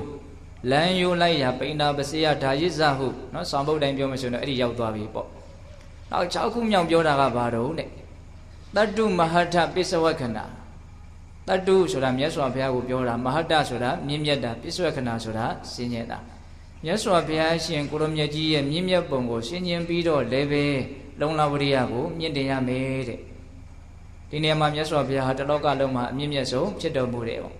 ့ဘာကြောင့်အမြင့်မြတ်ဆုံးဖြစ်တော်မူတာတုံးလို့မေးရင်တပ္ပညုတဉာဏ်ကိုရလို့ပေါ့နော်ဘာကြောင့်တပ္ပညုတဉာဏ်ကိုရတာတုံးလို့မေးရင်ပါရမီ10ပါးကိုထက်သန်တဲ့လုံလဝရိယအဋိဋ္ဌံနေနဲ့တော့ဆွဲဆွဲမြင့်မြင့်ပြည့်စုံအောင်မလုပ်ခဲ့လို့တော့ကျင့်သုံးခဲ့လို့ဘာကြောင့်ဘုရားဖြစ်တာတုံးလို့မေးရင်တလုံးနဲ့ပြောရရင်တော့ဘုရားဖြစ်အောင်ကြိုးစားခဲ့လို့ဘုရားဖြစ်တာပေါ့ဘုရားဖြစ်အောင်ကြိုးစားခဲ့လို့မလုပ်ခဲ့လို့ကြိုးစားခဲ့လို့ကြိုးစားတာကဘာတော့ဝရိယဟုတ်လားဒါကြောင့်ဝရိယအရာမှာမြတ်စွာဘုရားကိုမှီတဲ့လူရှိမလားဗျာမရှိဘူးဟုတ်တယ်မဟုတ်လားဒါကြောင့်မြတ်စွာဘုရားရဲ့ဒီမြင့်မြတ်ပုံကိုစဉ်းစားပြီးတော့လည်းပဲမြတ်စွာဘုရားရဲ့တပိသားတာဝကဖြစ်ကြတဲ့ငါတို့ဟာလည်းပဲဝရိယနဲလို့မသိတော့ဘူးဆိုတဲ့အတွေးမျိုးနဲ့လည်းပဲဝရိယကိုထက်သန်အောင်ကြိုးစားရမယ်ဟုတ်လားတတ္တုမဟတပစ္စဝခဏနောက်ဦးဇင်းတို့ခုနှစ်ခုမြောက်ပြောတာကဘာလဲဆိုတော့ဇာတိမဟတပစ္စဝခဏဇာတိဆိုတာဘာတော့ဇာတိဆိုတာဖြစ်ချင်းပေါ့ဟုတ်လားအမိဝမ်းကောင်းကမွေးဖွားလာတာကိုလည်းဇာတိလို့ပြောတယ်နော်ဒီနေ့မှာဇာတိကအဲ့ဒီဇာတိကိုပြောတာမဟုတ်ဘူးနော်ယဟန်ဘဝရဲ့အနေအထားကိုပြောတာနော်ဒါလည်းဖြစ်ချင်းတစ်မျိုးပဲမဟုတ်လားနော်လူအဖြစ်ကနေယဟန်အဖြစ်ကိုနော်ပြောင်းလိုက်တယ်ပေါ့နော်ယဟန်ဖြစ်သွားတယ်ဘာဖြစ်သွားတယ်ယဟန်ဖြစ်သွားတယ်အဲ့ဒီဖြစ်သွားတာကိုဘာလို့ပြောတော့ဇာတိနော်ဇက်လို့လည်းပဲဗမာလိုဘာသာပြန်တယ်ငယ်တုန်းကကိုရင်ဘွားတုန်းကဇာတိကိုဇက်လို့ဘာသာပြန်တဲ့ဦးစင်ကဇက်ပွဲကြီးတွေကြီးတော့ပြီးတော့မျက်စိထဲမြင်တယ်။အော်ကြီးလာမှဇက်ဆိုတာအဲ့ဒါကိုပြောတာမဟုတ်ဇက်ဆိုတာဖြစ်တာကိုပြောတာဟုတ်လားဇက်ဆိုတာဖြစ်တာဘာဖြစ်တာတော့ယဟန်ဖြစ်တာဟုတ်လားလူယုံမှဖြစ်တာသူတော်ကောင်းဖြစ်တာဖြစ်ချင်းတွေအများကြီးမရှိဘူးလားရှိရနော်အခုကဘာတော့ဇာတိမဟတ္တဖြစ်ချင်းရဲ့မဟတ္တဆိုတာမြင့်မြတ်မှုပြည့်စွဲခဏဆိုတာဆင်ခြင်တာဆိုတာကကိုဖြစ်နေတဲ့အနေအထားလေးရဲ့မြင့်မြတ်မှုကိုဆင်ခြင်တာတဲ့။ယဟန်တစ်ပါးရဲ့အနေအထားတကယ်တမ်းကပါလေမြင့်မြတ်တယ်ပေါ့နော်။ဒီအသွင်သဏ္ဍာန်လေးကပါတော့မြင့်မြတ်တယ်ပေါ့။နောက်မကောင်းတာတွေကိုတတ်နိုင်သမျှရှောင်မယ်ကောင်းတာတွေကိုတတ်နိုင်သမျှကြိုးစားမယ်ဆိုပြီးတော့ဒီအသွင်သဏ္ဍာန်လေးကိုယူထားတယ်။ဒီသိက္ခာပုဒ်တွေကိုကျင့်သုံးမယ်ဆိုပြီးတော့ယဟန်အဖြစ်ကိုခံယူလိုက်တာနဲ့ဒီဇာတိဒီဇတ်ဟာဘာဖြစ်သွားပြီတော့မြင့်မြတ်သွားပြီ။အဲ့ဒီမြင့်မြတ်တဲ့ဇတ်ကိုဘာလို့ရမှာတော့စဉ်းစားဆင်ခြင်ရပဲတဲ့။ဆိုလိုတာကဒီအဝိနဲ့ထိုက်တန်ရလားဆိုတဲ့အတွေးမျိုးဒါတော့ဦးဇင်းတို့ကပုံမဲ့လင်းလင်းပြောတာပါပဲဟုတ်လား ကိုယ့်ရဲ့အနေထားကမြင့်မြတ်တဲ့အသွင်ကိုယူထားတာနော်အဲ့ဒါကိုကထိုက်တန်ရဲ့လားလို့စဉ်းစားဖို့တော့မလိုဘူးလားလိုတယ်အဲ့ဒီစဉ်းစားမှုကလုံလဝရိယကိုထက်သန်စေလိမ့်မယ်ဒါကတော့ဒကာမတို့အတွက်လည်းပဲများစွာသုံးတည်မယ်လို့ဦးဇင်းထင်တယ်နော်အခုဘယ်နာရောက်နေကြတာတော့ရိတ်တာတဲ့ရောက်နေတာပေါ့ရိတ်တာဆိုတာကောင်းတာလုပ်တဲ့နေရာလားမကောင်းတာလုပ်တဲ့နေရာလားဟောတီဗီသားတွေမေးနေတာနော်ဦးဇင်းကဒါပေမဲ့တချို့ဟာလေးတွေကအခြေခံကြအရန်စဉ်းစားတယ်ကောင်းတာကိုဘယ်တိုင်းတာထိလုပ်ကြမှာတော့ဟောအများကြီးရှိရနော်ကောင်းတာကိုဘယ်တိုင်းတာထိလုပ်မှာတော့ကောင်းတာလုပ်မယ်လို့ပြောပြီးတော့မကောင်းတာတွေဖြစ်နေတာတွေကိုရှိမနေတတ်ဘူးလားရှိတာပေါ့ဘုထုသင်္သဘာဝရိတ်တာတဲ့နေပြီမလို့နော်ဘုထုသင်္သဘာဝဒီသင်္ကန်းကြီးဝတ်ထားပြီးမလို့မကောင်းတဲ့စိတ်တွေကတော့လည်းပဲအခါအားလို့ဆိုတာဖြစ်နေတာတွေမရှိဘူးလားအဲ့ဒါဖြစ်နေပြီဆိုတော့ဒီအဝတ်နဲ့ဒီအခြေအနေဒီအနေအထားနဲ့ကိုင်းညီတယ်လို့ဆိုနိုင်မလားမကိုင်းညီတော့မကိုင်းညီပဲနဲ့နေရတဲ့အခြေအနေအများကြီးရှိတယ်နော်ဟုတ်တယ်မဟုတ်လားဒါကတော့ပေးတဲ့တို့လည်းကိုယ့်အကိုစဉ်းစားကြည့်ပေါ့ဩငါကယောဂီဆိုတဲ့နာမည်ကိုခံယူထားတာရိတ်တာတဲ့ရောက်နေတာဒီအလုပ်ကိုလုပ်တော့မယ်လို့အိမ်ကိုလည်းပြောလာတာသူများကလည်းဩယောဂီရိတ်တာသွားပြီးတော့ဝင်နေတာတဲ့ဒီအသည့်တွေပတ်ဝန်းကျင်မှာလည်းကိုပေးခဲ့တာမရှိဘူးလားကိုကမပေးအောင်တောင်မှနော်တိနေတာတွေကမရှိဘူးလားဩဒါစဉ်းစားစရာလေးကိုပြောတာပါနော်ပေးတဲ့တို့ကိုအတင်းအကျပ်ကြီးနော်စိတ်ဆင်းရဲအောင်ဖိဖိစီစီရှောက်ပြီးတော့ပြောနေတာတော့မဟုတ်ဘူးနော်ဟုတ်တယ်မဟုတ်လားဒါစဉ်းစားမယ်ဆိုလို့ရှိရင်တော့ဝိရိယကတော့ထက်တန်လာမှာကတော့အမှန်ပဲအဲ့လိုဆိုရင်ကိုဘယ်လိုနေမလို့အဲ့ဒီအဝတ်နဲ့နော်တနည်းအားဖြင့်အဲ့ဒီနာမည်နဲ့တနည်းအားဖြင့်အဲ့ဒီဖြစ်ချင်းနဲ့ထိုက်တန်တဲ့အလုပ်ကိုလုပ်လိုက်ဖို့ပဲဟုတ်ရဲ့လားဒါယဟန်တွေကိုပြောတယ်ဆိုပေမဲ့လို့ပေတတ်တို့အနေနဲ့လည်းပဲအများကြီးအဝင်ဝင်ကြမဖြစ်ဘူးလားနော်ကောင်းတာလုပ်ချင်တယ်ဆိုရင်အဲ့လိုလေးအတွေးလေးတွေတော့တဲ့ဖို့လိုတာပေါ့နော်ဆိုကြပါစို့နော်ယောဂီအနေထားကနေကိုင်းရိတ်တာကနေပြန်သွားပြီဆိုရင်လည်းပဲကိုဟာဗုဒ္ဓဘာသာဝင်ဆိုတဲ့အနေထားတော့ခံယူထားတာမရှိဘူးလားဟောအဲ့ဒီအဖြစ်ကလည်းပဲကိုတော့ဝါဗုဒ္ဓဘာသာဝင်မယ်ဆိုတဲ့အနေနဲ့မြင့်မြတ်တယ်လို့တော့ထင်နေတာတော့မရှိဘူးလားမြင့်မြတ်တယ်လို့ထင်နေုံမြနဲ့မြင့်မြတ်သွားမှာလားဗုဒ္ဓဘာသာဝင်ဖြစ်နေတဲ့ဆိုမြနဲ့မြင့်မြတ်သွားမှာလားဟောစဉ်းစားနေရတော့ရှိတယ်နော်မြင့်မြတ်မှုဆိုတာကိုအခုဘာလုပ်နေလဲဆိုတာပေါ်မှာအဓိကမူတည်တာဘလို့စိတ်တွေထားနေလဲဆိုတာအဓိကမူတည်တာမြင့်မြတ်တဲ့စိတ်ထားရှိနေတဲ့ခိုက်တံမှာမြင့်မြတ်တဲ့လူပဲယုံညံ့တဲ့စိတ်ထားရှိနေတဲ့ခိုက်တံမှာယုံညံ့တဲ့လူပဲဘာသာပွဲဝင်ပဲဘာလူမျိုးပဲဖြစ်ဟုတ်တယ်မဟုတ်လားအဲ့လိုဆိုရင်ကိုကမြင့်မြတ်တဲ့အသွင်သဏ္ဍာန်မြင့်မြတ်တဲ့နာမည်တွေကိုခံယူထားပြီးတော့ယုံညံ့တဲ့စိတ်တွေဖြစ်နေတာမသိတော့ဘူးဆိုတဲ့အတွေးမျိုးကတော့တွေးသိနေမဟုတ်လားတွေးသိနေအဲ့ဒါဘာကိုဖြစ်စီမှာတော့မြင့်မြတ်တဲ့လူတစ်ယောက်ဖြစ်အောင်ကြိုးစားမယ်ဆိုတဲ့ဝိရိယကိုထက်သန်စေလိမ့်မယ်ဟုတ်လားနော်အလွန်အသုံးတဲ့မယ်လို့ထင်တယ်နော်ဟုတ်လားအဲ့ဒါဘာခေါ်တော့ဇာတိမဟာဒပိစဝခဏနော်နောက်ဦးဇင်းတို့ရှိကူမြောက်စဉ်းစားဆင်ခြင်ရမယ့်ချက်ကဘာတော့နော်ပြည်စုံရမယ့်အကြောင်းတရားလို့ပြောရင်ပိုကောင်းပါတယ်လေနော်ပြည်စုံရမယ့်အကြောင်းတရားကဘာတုံးဆိုတော့သဗ္ဗမစာရီမဟာဒပိစဝခဏဒါတော့ तू ကဆင်ခြင်တယ်စဉ်းစားတယ်ဆိုတဲ့အသုံးလုံးနဲ့ဟောထားတာဆိုတော့ဆင်ခြင်တယ်ဆိုရင်လည်းပဲကောင်းတာပဲဒါပေမဲ့ပြည်စုံမှလည်းပဲနော်တချို့အနေအထားကပြည်စုံနေတဲ့အနေအထားလေးကိုစဉ်းစားဆင်ခြင်တာနော်သဗ္ဗမစာရီမဟာဒဆိုတာဘာပြောတာသဗ္ဗမစာရီဆိုတာတည်င်းသုံးပေါ့ကိုယ်နဲ့အတူတူနေတဲ့လူပေါ့နော်မဟာဒဆိုတာမြင့်မြတ်တ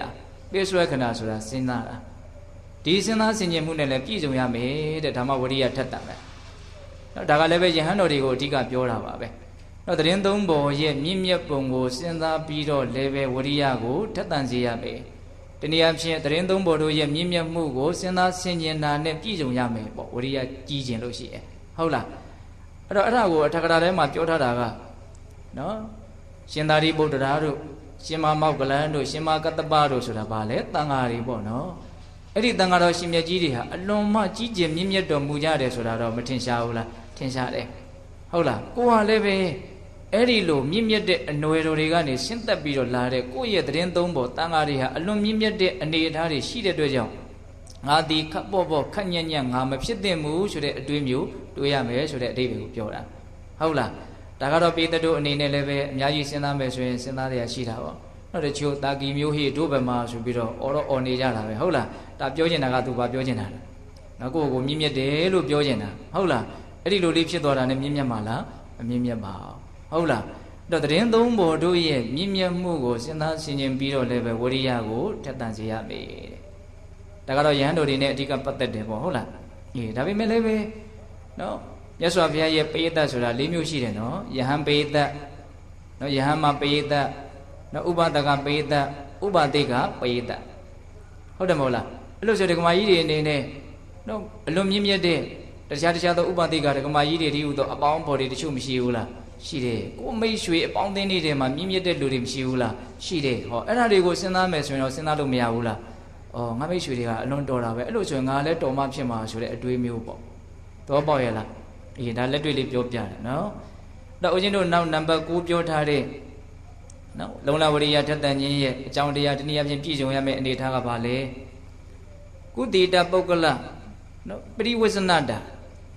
ာကုတိတပုဂ္ဂလဆိုတာပြင်းကြီးတဲ့လူနော်ကုတိတဆိုတာပြင်းကြီးတာပုဂ္ဂလဆိုတာပုဂ္ဂိုလ်ပေါ့နော်ပြင်းကြီးတဲ့ပုဂ္ဂိုလ်ပရိဝစ္စနတာဆိုတာရှောင်ကျင်ရမယ်တဲ့နော်လူပြင်းကိုရှောင်ရမယ်တဲ့ဝရိယကောင်းကျင်လို့ရှိနော်ကိုဘေးကလူကပြင်းနေတယ်ဆိုရင်ကိုယ့်ရဲ့ဝရိယကသူ့ဒီမကူးပါပဲနဲ့သူ့ရဲ့ပြင်းတက်ကပဲကိုယ့်ဒီရောက်လာဖို့များတယ်ဟုတ်လားများသောဖြင့်ကတော့နော်ရေများလို့ပဲနော်အမြင့်ကနေပြီးတော့အနှိမ့်ကိုစီးသွားတာနော်တဖြည်းဖြည်းနဲ့နှိမ့်သွားတာပဲများတယ်ဟိုတောင်မျိုးစတော်ကြီးပြောတာတခုရှိတယ်နော်ဖရေသီးများပုတ်ပြီဆိုလို့ရှိရင်တဲ့ပုတ်တဲ့အပိုင်းကြောင့်ကောင်းတဲ့အပိုင်းကပုတ်သွားတယ်ကောင်းတဲ့အပိုင်းကြောင့်ပုတ်တဲ့အပိုင်းကကောင်းမလာဘူးတဲ့ဘာကကူးဆက်ဖို့မြန်တော့မကောင်းတာတွေကကူးဆက်ဖို့မြန်တယ်နော်ဟုတ်တယ်မဟုတ်လားဒါကြောင့်ကိုယ့်ရဲ့အပေါင်းအသင်းကိုယ့်ရဲ့မိတ်ဆွေတွေကနော်ဒီကောင်းမြတ်တဲ့ကိစ္စမှာဘာကြိုးစားအထောက်မှုမှမရှိတဲ့ဒါကိုဘာမှစိတ်ဝင်စားတဲ့ပုံကိုယ်တွေနဲ့အပေါင်းအသင်းများမယ်ဆိုရင်တော့ကိုယ်လည်းပဲအဲ့လိုဖြစ်သွားတဲ့အကြောင်းတွေအများကြီးရှိတယ်ဟုတ်လားနော်ဝရိယရှိဖို့နေနေသားသားဒါကိုစိတ်ကိုမဝင်စားဘူးဆိုတဲ့လူတွေနဲ့ပေါင်းမယ်ဆိုရင်အဲ့ဒီလူရဲ့ဓာတ်တွေအဲ့ဒီလူရဲ့အတွေးအမြင်တွေအဲ့ဒီလူရဲ့အမှုအကျင့်တွေကကိုမြင်နေရတဲ့ကြားနေရတဲ့တွေ့နေရတဲ့ကိုကိုကူးဆက်လာကြအကြောင်းရှိတယ်နောက်ဆုံးမကူးဆက်အောင်တောင်မှအဲ့ဒီလူအကြောင်းကိုခေါင်းနဲ့ရောက်ရတာကိုကအဲ့ဒီအချိန်မှာဘာဖြစ်သွားပြီလို့ဆုံးရှုံးတာပေါ့ဟုတ်တယ်မဟုတ်လားအဲ့ဒီလူအကြောင်းခေါင်းနဲ့ရောက်ရတာကိုကဘာဖြစ်နေတော့ဆုံးရှုံးနေတာပဲဒါကြောင့်ဝရိယထက်တန်ကျင်လို့ရှိရင်ပြင်းကြီးတဲ့ပုဂ္ဂိုလ်ကိုဘာလို့မလို့ရှောင်ရမယ်တဲ့ပြင်းကြီးတဲ့ပုဂ္ဂိုလ်ကိုရှောင်ရမယ်တဲ့နော်နောက်ဦးဇင်းတို့10ခုမြောက်ဝရိယထက်တန်ခြင်းရဲ့အကြောင်းတရားကအာရထဝရိယပုဂ္ဂလသေဝနတာနော်အာရထဝရိယပုဂ္ဂလနော်ထက်တန်တဲ့လုံလဝရိယရှိတဲ့ပုဂ္ဂိုလ်ကိုသေဝနတာပေါင်းသင်းဆက်ဆံရမယ်နော်ကိုယ်နဲ့ပေါင်းသင်းဆက်ဆံတဲ့ပုဂ္ဂိုလ်တွေကနော်ကောင်းတဲ့လုပ်ငန်းမှာအလွန်စိတ်အားထက်သန်စွာကြိုးစားအထောက်ကြတဲ့ပုဂ္ဂိုလ်တွေဖြစ်ရမယ်ပေါ့နော်မကောင်းတဲ့လုပ်ငန်းမှာအလွန်ထက်သန်စွာရှောင်ကျဉ်ဖို့စိတ်ရှိကြတဲ့ပုဂ္ဂိုလ်တွေဖြစ်ရမယ်ပေါ့ဟုတ်လားတမသာလင်သူတို့ရဲ့ကောင်းတဲ့ဓာတ်တွေကကိုယ့်ကိုကူးဆက်လာနိုင်တယ်နော်ဒါကြောင့်ပိဋကပေါင်းသူတော်ကောင်းတို့လုံလဝရိယရှိခြင်းလို့ရှိရင်လူပြင်းကိုရှောင်ရမယ်ဝရိယရှိတဲ့လူကိုပေါင်းသိရမယ်နော်ဒီအချက်ကလည်းပဲကပေါ့ပေါ့တွေးလို့တော့နော်မပြည့်စုံဘူးနော်သူ့လည်းပဲအလေးနဲ့ထားပြီးတော့တွေးတဲ့တယ်နော်လူဆိုတာကနော်အလွန်တရာနော်အတူကိုမြင်တဲ့တရားဝါဖြစ်တဲ့အတွက်ကြောင့်ကောင်းတာတွေ့ရင်လည်းကောင်းသွားနိုင်တယ်လို့မကောင်းတာနဲ့တွေ့ရင်လည်းမကောင်းသွားနိုင်တာကလည်းပဲထင်ရှားတယ်ဟုတ်လားဒါကြောင့်ဦးဇင်းတို့ပိဋကပေါင်းသူတော်ကောင်းတို့နော်ကြိုးစားမှုလုံလဝရိယနဲ့ပြည့်စုံဖို့အတွက်လုပ်ရမယ့်လုပ်ငန်းတွေပြည့်စုံရမယ့်အနေအထားတွေကတော့အများကြီးပဲဟုတ်လားနောက်ဦးဇင်းတို့10ခု17ခုမြောက်ပြောထားတဲ့နော်အကြောင်းတရားကဘာတော့နော်17ခုမြောက်ပြောထားတဲ့အကြောင်းတရားကနော်အဓိမုဒ္ဒတာနော်အဓိမုဒ္ဒတာစိတ်ကဒီထဲပဲစိုက်ထားတာဝရိယရှိဖို့ပဲစဉ်းစားနေတာနော်ဒီဝရိယကိုအရန်စိတ်ဝင်စားတယ်နော်သွားလာစားတောက်ငါကြိုးစားမယ်ဆိုတဲ့နေရာမှာယက်တီထားတာအဲ့ဒါကိုပဲတတ်ဝင်နေတာအဲ့ဒီကိုပဲစိတ်ညှွတ်ထားတာဒါတော့ကိုယ်တိုင်းကြိုးစားမယ်ဆိုတဲ့အနေအထားမျိုးနဲ့လုပ်ရမယ်ဆိုတာကိုပြောတာနော်ဝရိယရှိမယ်ဝရိယရှိမှဖြစ်မှာဝရိယရှိမှဖြစ်မှာဆိုတဲ့ဝရိယကိုဦးစားပေးပြီးတော့ကိုယ့်ရဲ့ခေါင်းထဲကိုအမြဲတမ်းတွေးတာပေါ့ဟုတ်လားအဲ့ဒါကိုဘာခေါ်တော့အဓိမုဒ္ဒတာဟုတ်လားအဲ့ဒါဦးဇင်းတို့ဆရာတော်ဥပုပ်ကဒီဝရိယတိုးပွားခြင်းရဲ့အကြောင်းတရား7ပါးကိုနောက်ဆောင်ပုဒ်ကလေးစီတာရှိတယ်ဘေဘေးစင်ခြင်းမြင်သည့်အကျိုးလမ်းရိုးလိုက်ရာပိဏ္ဍာပစယဒါယိဇဟုတတ္ထုမြတ်ပိဇာတိမဟတသဗ္ဗမစာရီမမီလူပြင်းမိတင်းအာရထဓိမုဒ္ဒဟုလုံလပွားကြောင်း7တီလို့အဲ့ဒါလိုကြီးကဒီလိုရေးတယ်အဲ့ဒီဆောင်ပုဒ်လေးကိုအရှင်ကအရင်ရွတ်ရင်ပေးတို့နားမလည်မှာဆိုလို့တော့အဓိပ္ပာယ်ကိုအရင်ရှင်းပြပြီးမှဆောင်ပုဒ်ကလေးကိုရွတ်ပြတယ်ဟုတ်လားဘေဘေးစင်ခြင်းမြင်သည့်အကျိုးဆိုတာဘာပြောတာလုံလဝရိယရဲ့အကျိုးကျေးဇူးကိုမြင်အောင်အထောက်တာကိုပြောတာနော်လမ်းရိုးလိုက်ရနော်ဒီလမ်းရဲ့မြင့်မြတ်ပုံကိုစဉ်းစားဆင်ခြင်ပြီးတော့နောက်ငါမြင့်မြတ်တဲ့လမ်းနဲ့ထိုက်တန်အောင်ဘယ်လိုလိုက်မလဲဆိုတာကိုစဉ်းစားတာဟုတ်လားပိဏ္ဍာပစယဆိုတာကိုစားနေတဲ့စွမ်းနဲ့ထိုက်တန်အောင်ကြိုးစားတာလို့အကျဉ်းမြင်ပြောရဟုတ်လားဒါယိဇဟုတ်ဒါယိဇဆိုတာအမွေခံရဲ့မြင့်မြတ်ပုံဆိုတော့ဒါတွေရှင်းခဲ့ပြီနော်ဟုတ်လားတတ္ထုမြတ်ပြီးတယ်မြတ်စွာဘုရားမြင့်မြတ်ပုံကိုစဉ်းစားပြီးတော့ဝရိယထက်တန်အောင်ကြိုးစားတာဇာတိမဟတနော်ကိုယ့်ရဲ့အဖြစ်ရဲ့မြင့်မြတ်ပုံကိုစဉ်းစားပြီးတော့လည်းပဲဝရိယရှိအောင်ကြိုးစားတာ တာပြမစာရီတရင်သုံးဘော်တို့ရဲ့မြင့်မြတ်ပုံကိုစဉ်းစားပြီးတော့လေဝရိယရှိအောင်ကြိုးစားတာမမီလူပြင်းမီတင်းအာရထဒါကတော့ရှင်းတယ်နော်မမီလူပြင်းမီတင်းအာရထဆိုတာထက်တန်တဲ့ဝရိယရှိတဲ့လူကိုရည်ညွှန်းတာနော်ပြီးတော့ဗါတော့ဒီမုဒ္ဒဟုတဲ့သွားလေဒီစိတ်စားလေဒီစိတ်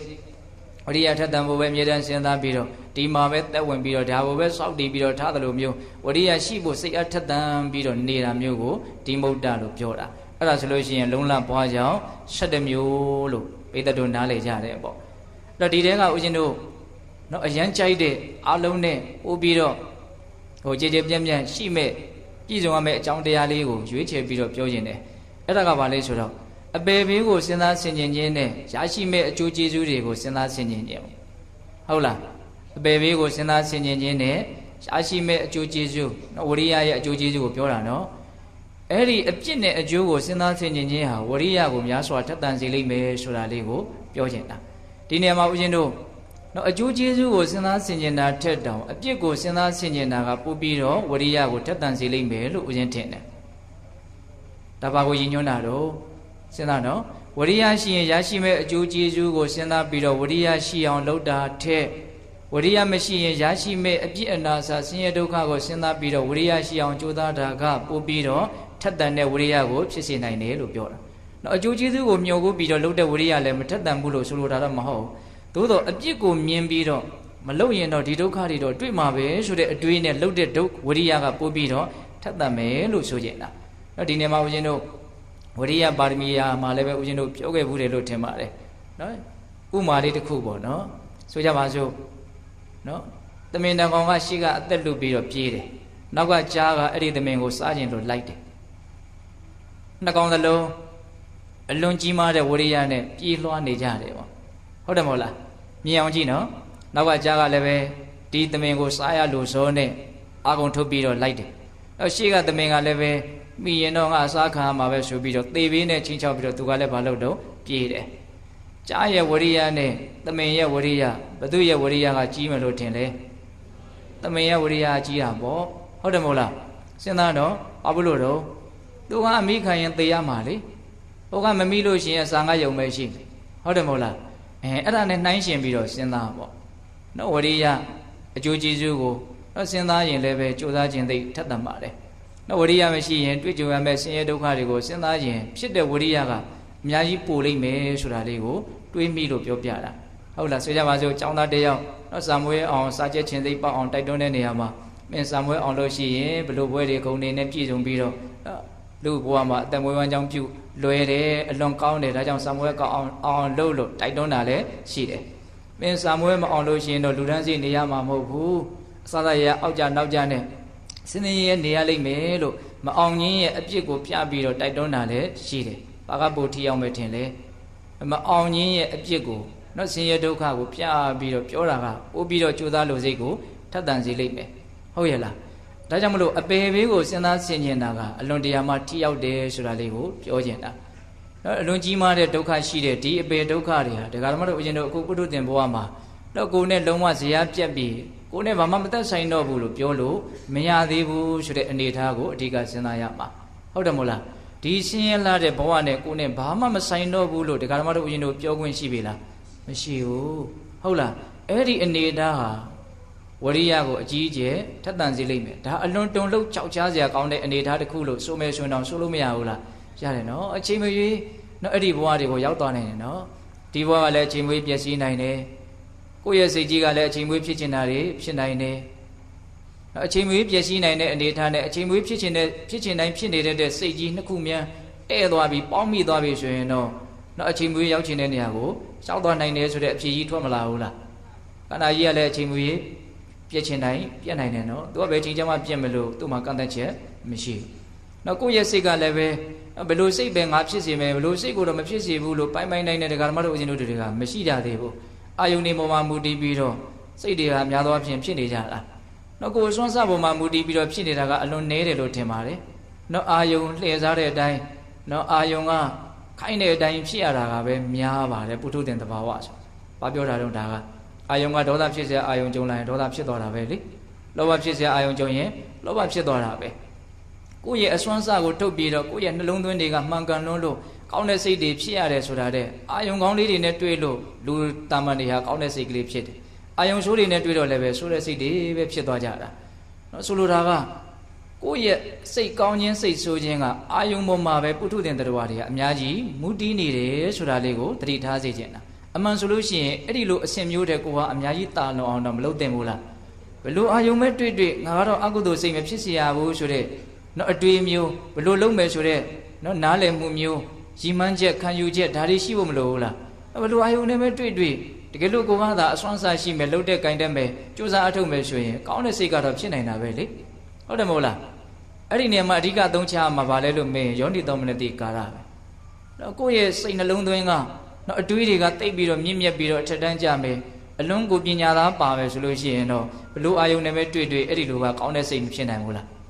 းဖြစ်နိုင်တယ်ဟုတ်တယ်မဟုတ်လားကိုကဒီတိုင်းကြီးပဲတာမန်ဘာမှသိပြီးတော့စွမ်းစားမရှိဘူးဆိုရင်တော့အာယုံပြုတ်ရနှုတ်ရမှာပေါ့အာယုံကလိုချင်စရာဆိုတာနဲ့ကိုကလောဘတန်းဖြစ်မယ်အာယုံကမကြည်နဲ့စရာလို့ဆိုတာနဲ့ကိုကဒေါသတန်းဖြစ်မယ်ဟုတ်ရဲ့လားအဲ့တော့ပြောချင်တာကဒကာသမတို့ဦးဇင်းတို့ခန္ဓာကိုယ်ကြီးကလည်းပဲအချိန်မရွေးဖြစ်ချင်တယ်လို့ဖြစ်သွားနိုင်တယ်ဒီစိတ်ကြီးကလည်းဘာမှပိုင်နိုင်ဒကာသမတို့ဦးဇင်းတို့တွေကမကင်တွယ်နိုင်သေးတဲ့အနေအထားပေါ့ဟုတ်လားအဲ့ဒီအနေအထားကြီးနှစ်ခုရဲ့အခြေအနေကိုစဉ်းစားကြည့်ရတာအချိန်မရွေးအပေလေးပုံကိုရောက်သွားနိုင်တယ်ဆိုတဲ့အဖြေထွက်မလာဘူးလားထွက်လာတယ်ဟုတ်လားဒါကြောင့်မြတ်စွာဘုရားကတတ္ထိယဝိယဩမထောတန်ရှာမနေဝမတ္တကေတက္ကာယဒိဋ္ဌိဘာနာယတတောဘိက္ခုပရိပစေလို့အဲ့ဒီလိုဟောတာနော်ခေါင်းမှာစူးနေခေါင်းမှာလောင်နေတဲ့မီးကိုငြိမ်းတဲ့ဝရိယမျိုးနဲ့ရင်မှာစူးနေတဲ့လှံကိုနှုတ်တဲ့ဝရိယမျိုးနဲ့အမြဲတမ်းသတိထားပြီးတော့တက္ကာယဒိဋ္ဌိလို့ဆိုတဲ့ထင်ရှားဖြစ်နေတဲ့ဒီယုံနာရဲ့ပုံမှာငါလို့ထင်နေတဲ့သူလို့ထင်တဲ့ပုဂ္ဂိုလ်တ attva လို့ထင်နေတဲ့ဒီတက္ကာယဒိဋ္ဌိကိုသာလေနော်ဘယ်တတ်နိုင်အောင်ကြိုးစားရမယ်လို့မြတ်စွာဘုရားဟောတာဘာလို့အဲ့လိုဟောတာတော့တက္ကာယဒိဋ္ဌိရှိနေရင်အချိန်မရွေးအပယ်လေးပုံကိုရောက်သွားနိုင်တယ်ဟုတ်တယ်မဟုတ်လားတက္ကာယဒိဋ္ဌိမရှိဘူးဆိုရင်ပယ်လေးပုံကိုရောက်เสียကြောင်းမရှိဘူးနော်ဒါကြောင့်ဦးဇင်းတို့ပြည့်တဲ့ဘောင်းတို့ကောင်းတို့နော်အပယ်လေးပုံရဲ့ဒုက္ခကိုစဉ်းစားတိုင်းလည်းပဲနော်ဒီအပယ်တန်တရားနဲ့ငါနဲ့ဇရာမပြတ်သေးပါလားဆိုတဲ့အတွေ့အကြုံတစ်ခါတည်းကပ်ပြီးတော့ပါလာဖို့မလိုဘူးလားလိုတယ်နော်ဒါကြောင့်ဒီအပေပုံရဲ့ဆင်းရဲဒုက္ခကြီးမားပုံကိုနဲ့နော်ဇေယမပြတ်သေးပုံကိုတွဲပြီးတော့စဉ်းစားပြီးတော့လည်းပဲကိုယ့်ရဲ့လုံလဝရိယကိုထက်သန်စေရမယ်ဟုတ်လားဒီနေ့မှာဦးဇင်းတို့နော်ကိုနဲ့ဇေယမပြတ်သေးဘူးဆိုတဲ့အတွေ့ကနော်များသောအားဖြင့်အခြေခံအားဖြင့်ဒါကိုသိထားရနားလည်ထားမယ်ဆိုရင်နော်ဆင်းရဲတဲ့ဘဝတွေကိုမြင်တာနဲ့ကိုပဲအဲ့ဒီတန်ဝေကရလာနိုင်တယ်ပေါ့အလွန်ဆင်းရဲတာကိုမြင်တယ်ဩငါလည်းဒါမျိုးချိန်မျိုးဖြစ်နိုင်တယ်ဆိုတဲ့အတွေ့ပေါ့ဒီနေ့မှာဦးဇင်းတို့ဒီဆင်းရဲတဲ့အာယုံပေါ့နော်ဆင်းရဲတဲ့ဘဝရဲ့အနေအထားကိုသိရတယ်မြင်ရတယ်တွေ့ခွင့်ရတယ်ဆိုရင်ဒါကငါနဲ့အချိန်မရွေးငါဖြစ်နိုင်သေးတယ်ဆိုတဲ့အတွေ့ဆက်ပြီးတော့ဖြစ်ပြီးတော့ကောင်းမြတ်တဲ့စိတ်တွေအများကြီးဖြစ်မလာနိုင်ဘူးလားဖြစ်လာနိုင်တယ်ဒါကြောင့်အပေဘုံရဲ့အကြောင်းကိုစဉ်းစားဆင်ခြင်တယ်ဆိုတဲ့ဥစ္စာကအဲ့ဒီလိုမျိုးနော်ငါဟာဒီအနေအထားတွေနဲ့မကင်းကွာသေးပါလားဆိုတဲ့အတွေ့ကိုဆက်ပြီးတော့ဖြစ်ပေါ်စေဖို့အတွက်အပေဘုံရဲ့ဒုက္ခကြီးပုံကိုစဉ်းစားဖို့လိုအပ်တယ်လို့ပြောတာဟုတ်လားဘုဒ္ဓတာအနေနဲ့ဘယ်ဒုက္ခကကြီးလိုက်တာလို့စဉ်းစားပြီးတော့ကိုယ်နဲ့ဘာမှမပတ်သက်တဲ့အနေအထားမျိုးကြီးနဲ့ရက်သွားမယ်ဆိုရင်တော့ဒါကလူရင်းသိပ်ပြီးတော့မရောက်ဘူးပေါ့ဟုတ်လားအပေဘုံဟာဆင်းရဲတယ်လို့လည်းစဉ်းစားရမယ်ပြီးရင်ကိုယ်နဲ့ဓာတ်လိုက်ပတ်သက်ဆက်ဆက်နေတယ်ငါအချိန်မေးရောက်သွားနိုင်တယ်ဆိုတဲ့အတွေးပါဖြည့်ရွှက်ဖို့မလိုဘူးလားလိုတယ်အဲ့တော့ဒီနေရာမှာဦးဇင်းတို့နော်ဒီယောဂီတွေထဲမှာနော်လူငယ်လေးတွေလည်းတော်တော်ပါတယ်အဲ့တော့နည်းနည်းလေးဦးဇင်းကနော်ဒီအပေဘုံရဲ့ဒုက္ခကိုမြင်ရလို့အထူးသဖြင့်နော်ပြိတ္တာဘဝရဲ့နော်ကြီးကျယ်တဲ့ဒုက္ခကိုမြင်ရလို့နော်ကြီးကျယ်တဲ့တန်ဝေကနဲ့နော်လုံလဝရိယထထတန်တန်ကြိုးစားပြီးတော့နော်အထွတ်ထိပ်ရောက်သွားတဲ့ပုဂ္ဂိုလ်တယောက်ရဲ့အကြောင်းကိုနော်အကြံဉာဏ်လေးပြောပြခြင်းသေးတယ်ဟုတ်လားနော်မြတ်စွာဘုရားလက်ထက်ကတန်ကိစ္စတာမဏေဆိုတာပေးတဲ့တို့ကြားဦးတယ်နော်အဲ့ဒီတန်ကိစ္စတာမဏေကနောက်တော့နော်ယဟန္တာဖြစ်ပြီးတော့နော်အသက်ကြီးလာတဲ့အခါကျတော့နော်ယဟန်တော်ကြီးဖြစ်တယ်ပေါ့ဟုတ်လားအဲ့ဒီမှာသူ့မှာတပည့်တစ်ပါးရှိတယ်နော်အဲ့ဒီတပည့်ကနော်18 19နှစ်အရွယ်လောက်ပေါ့နော်ကိုရင်ကြီးအရွယ်ရောက်နေတယ်အဲ့ဒါကိုရင်ကြီးကလူထွက်ခြင်းတော့ရှင်တန်ကိစ္စကယဟန္တာရှင်မြတ်အဘိညာဉ်လဲရတယ်အဲ့ဒါနဲ့ဒီကိုရင်ရဲ့အနေအထားကိုသူ့ရဲ့ဉာဏ်နဲ့စဉ်းစားဆင်ခြင်ကြည့်တဲ့အခါမှာနော်ကိုရင်ကဥပနိဒေယအကြောင်းတရားရှိတယ်အကြောင်းတရားဆိုတာကယဟန္တာဖြစ်နိုင်တဲ့အကြောင်းတရားရှိတယ်ကိုရင်မှာထူးခဲ့တဲ့အကြောင်းတရားပါလာတာကိုမြင်တယ်ဒါကြောင့်မပျက်စီးစေခြင်းကိုအဲ့ဒါနဲ့မထေရမြတ်ကြီးကကိုရင်တလားလောက်နေပါဦး ဒီရှင်ဖြစ်ရဟန်းဖြစ်ဆိုတာအလွန်ရနိုင်ခဲ့ပါတယ်လူထွက်တယ်ဆိုတာချင်းမျိုးထွက်လို့ရပါတယ်တလားလောက်တည်းတော့နေလိုက်ပါအောင်လို့တားတော့ကိုရင်ကအရှင်မြတ်ရဲ့ပုံမှာကြည်ညိုတဲ့စိတ်ယူသေးတဲ့စိတ်နဲ့မထွက်ဘူးအဲ့ဒါနဲ့တလားပြီးတော့ထပ်ပြီးတော့သူကတောင်းပန်ပြန်တယ်ရှင်ဗျာတလားစေပါပြပြီးတော့ထွက်ပြရစီတော့ကိုရင်အဲ့လိုဆိုရင်15ရက်လောက်တော့နေပါဦးထပ်ပြီးတော့ချော့ပြန်တယ်မထေရကြီးကသူ့ကိုတနာလို့နော်သူ့အကြောင်းတွေကိုသိနေတာထပ်ပြီးတော့ချော့တော့15ရက်နေတော့နေတယ်တခါ15ရက်ပြည့်တဲ့အခါကျတော့ထပ်ပြီးတော့ရှောက်ပြန်တယ်ရှင်ဗျာတပည့်တော်ထွက်ပြရစီ15ရက်ပြည့်ပြီဗျာအေးအဲ့လိုဆိုရင်ကိုရင်နောက်ဆုံးအနေနဲ့9ရက်လောက်တော့နေပါဦးတဝက်ချင်းလျှော့ချလာတာဟုတ်လား9ရက်လောက်နေပါအောင်ဆိုတော့ကိုရင်ကနေပါမယ်ဆိုပြီးတော့9ရက်နေတယ်ကိုရင်ကလူကအတင်းထွက်ချင်နေတယ်ဘာလို့ထွက်ချင်တာဆိုတော့သူ့မှာလည်းအကြောင်းကရှိတယ်နော်သူနဲ့မောင်နှမဝန်းခွဲတော်တယ်သူ့ရဲ့အကြီးရဲ့သမီးဟုတ်လားအဲ့ဒီသမီးနဲ့ပေးစားမယ်ဆိုပြီးတော့အဲ့ဒီဒကမာကြီးကသူ့သမီးနဲ့ပေးစားဖို့ကိုရင်ရဲ့အမေအဖေကိုလာပြီးတော့စစ်သက်တယ်အဲ့ဒါကိုသူကကြားတော့အဲ့ဒီအမျိုးသမီးနဲ့လက်ထပ်ခြင်းလို့တော့သူကလူထွက်ခြင်းတာအဲ့ဒါကိုလည်းအရှင်မြတ်ကြီးကသိတယ်နော်အဲ့ဒီအကြောင်းတရားတွေကိုသိတယ်အဲ့ဒါသူ့ရဲ့အကြီးအေနော်ဒီမိသားစုကသား2ယောက်သမီး1ယောက်ရှိတယ်တဲ့အဲ့ဒါဒကာကြီးဒကမာကြီးမိဘ2ပါးရဲ့သား2ယောက်ရဲ့သမီး1ယောက်ရဲ့ရှိတယ်အဲ့ဒါဖေးမေဖြစ်တဲ့လူတွေကမိစ္ဆာဒိဋ္ဌိအယူရှိတဲ့ပုဂ္ဂိုလ်တွေပေါ့ယတနာမြတ်သုံးပါးကိုကြည်ညိုတဲ့အနေအထားမရှိဟုတ်လားဒါကြောင့်စိတ်နှလုံးလဲကြမ်းထမ်းတယ်အဲ့တော့သားသမီးတွေကလည်းအမေအဖေရဲ့အယူဝါဒအတိုင်းခက်ကြမ်းကြမ်းပဲနောက်တော့ပြောင်းလဲကဘယ်လိုဖြစ်လဲဆိုတော့အကြီးဆုံးသားကနမိတ်ကောင်းဆွေကောင်းတယောက်နဲ့ပေါင်းမိတယ်တကယ်ချင်းကောင်းရတယ်အဲ့ဒီတကယ်ချင်းကသမာဓိဋ္ဌိအယူဝါဒရှိတဲ့ပုဂ္ဂိုလ်အဲ့ဒါနဲ့သူ့တကယ်ချင်းကိုရမ်းခင်တဲ့အခါကျတော့တကယ်ချင်းရလာငါနဲ့ကြောက်လိုက်ခဲ့ခင်တော့လိုက်သွားတာပေါ့လိုက်သွားတော့ဒီရှင်တန်ကိစ္စတရားဟောတယ်အဲ့ဒီတကယ်ချင်းကလည်းရှင်တန်ကိစ္စရဲ့တကားပေါ့ဟုတ်လားအဲ့ဒါနဲ့ဟိုကျတော့တရားစကားဘာညာပြောရင်းနဲ့နောက်တော့ယဟန်နေနဲ့ယဉ်နီးပြီးတော့စိတ်နှလုံးနုံညံ့တယ်အဲ့ဒီမှာနောက်တော့အဲ့ဒီတကယ်ချင်းကမင်းကွာယဟန်နေအတွက်နော်တပားစာလောက်နေတိုင်းစွန့်မလူနိုင်ဘူးလားငါယဟန်နေကိုလှူတဲ့သဘောမရှိဘူးအဲ့လိုဆိုရင်ကွာမင်းငါအတွက်တော့နေတိုင်းထမင်းတက်နဲ့မကျွေးနိုင်ဘူးလားငါ့ကိုထမင်းတက်နဲ့မကျွေးနိုင်မင်းတော့ကျွေးတာဗောတက်နဲ့မကဘူးငါကျွေးနိုင်ပါလေအဲ့လိုဆိုရင်ငါ့ကိုထမင်းတက်နဲ့မင်းကျွေးပါအေးကျွေးမယ်မင်းကိုဟုတ်ပြီအဲ့ဒါကိုငါယဟန်တွေကိုလှူလိုက်မယ်အဲ့ဒါမင်းအလှူလို့ထားလိုက်ဟောအဲ့လောက်ကောင်းတယ်နော်အဲ့လောက်ကောင်းတယ်နော်တငယ်ချင်းကောင်းဆိုတာဟုတ်လားမင်းအလှူလို့ထားလိုက်အဲ့ကြတော့လေဟိုလူကကျဉ်တ်သွားတာဗောအဲ့လိုနဲ့ तू ကနေတိုင်းရဟန်းတစ်ပါးကိုစွန့်ကတ်တယ်အဲ့ဒီလိုနဲ့ပြောကြပါစို့ဒီမိတ်ကောင်းဆွေကောင်းရဲ့နော်အစွမ်းတတ္တိကြောင့်သူကယဟန်တန်ဃာကိုကြည်ညိုပြီးတော့သမာဓိဋ္ဌိအယူဝါဒရှိလာတဲ့ကံကံအကျိုးတွေကိုယုံကြည်ပြီးတော့နှုံညံ့သိမ်မွေးတဲ့အနေထားအဲ့ဒါနောက်တော့သူ့ရဲ့ညီရောသူ့ရဲ့ညီမလေးရောစောတော်ကကိုရင်နဲ့ပေးစားမယ်ဆိုတဲ့အမျိုးသမီးလေးပေါ့နော်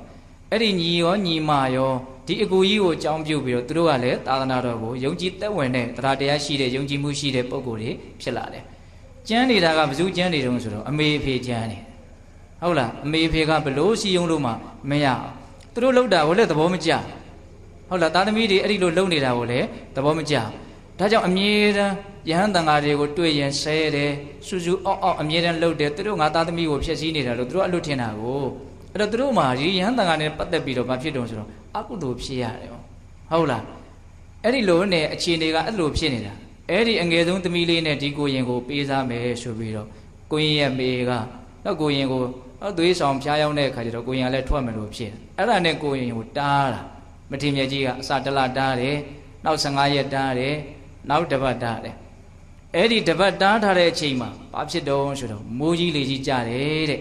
အဲ့ဒီမိုးကြီးလေကြီးကြတော့ကိုရင်ခုနတုန်းကနော်ကြိုက်နေတဲ့ကောင်းမလေးရဲ့အိမ်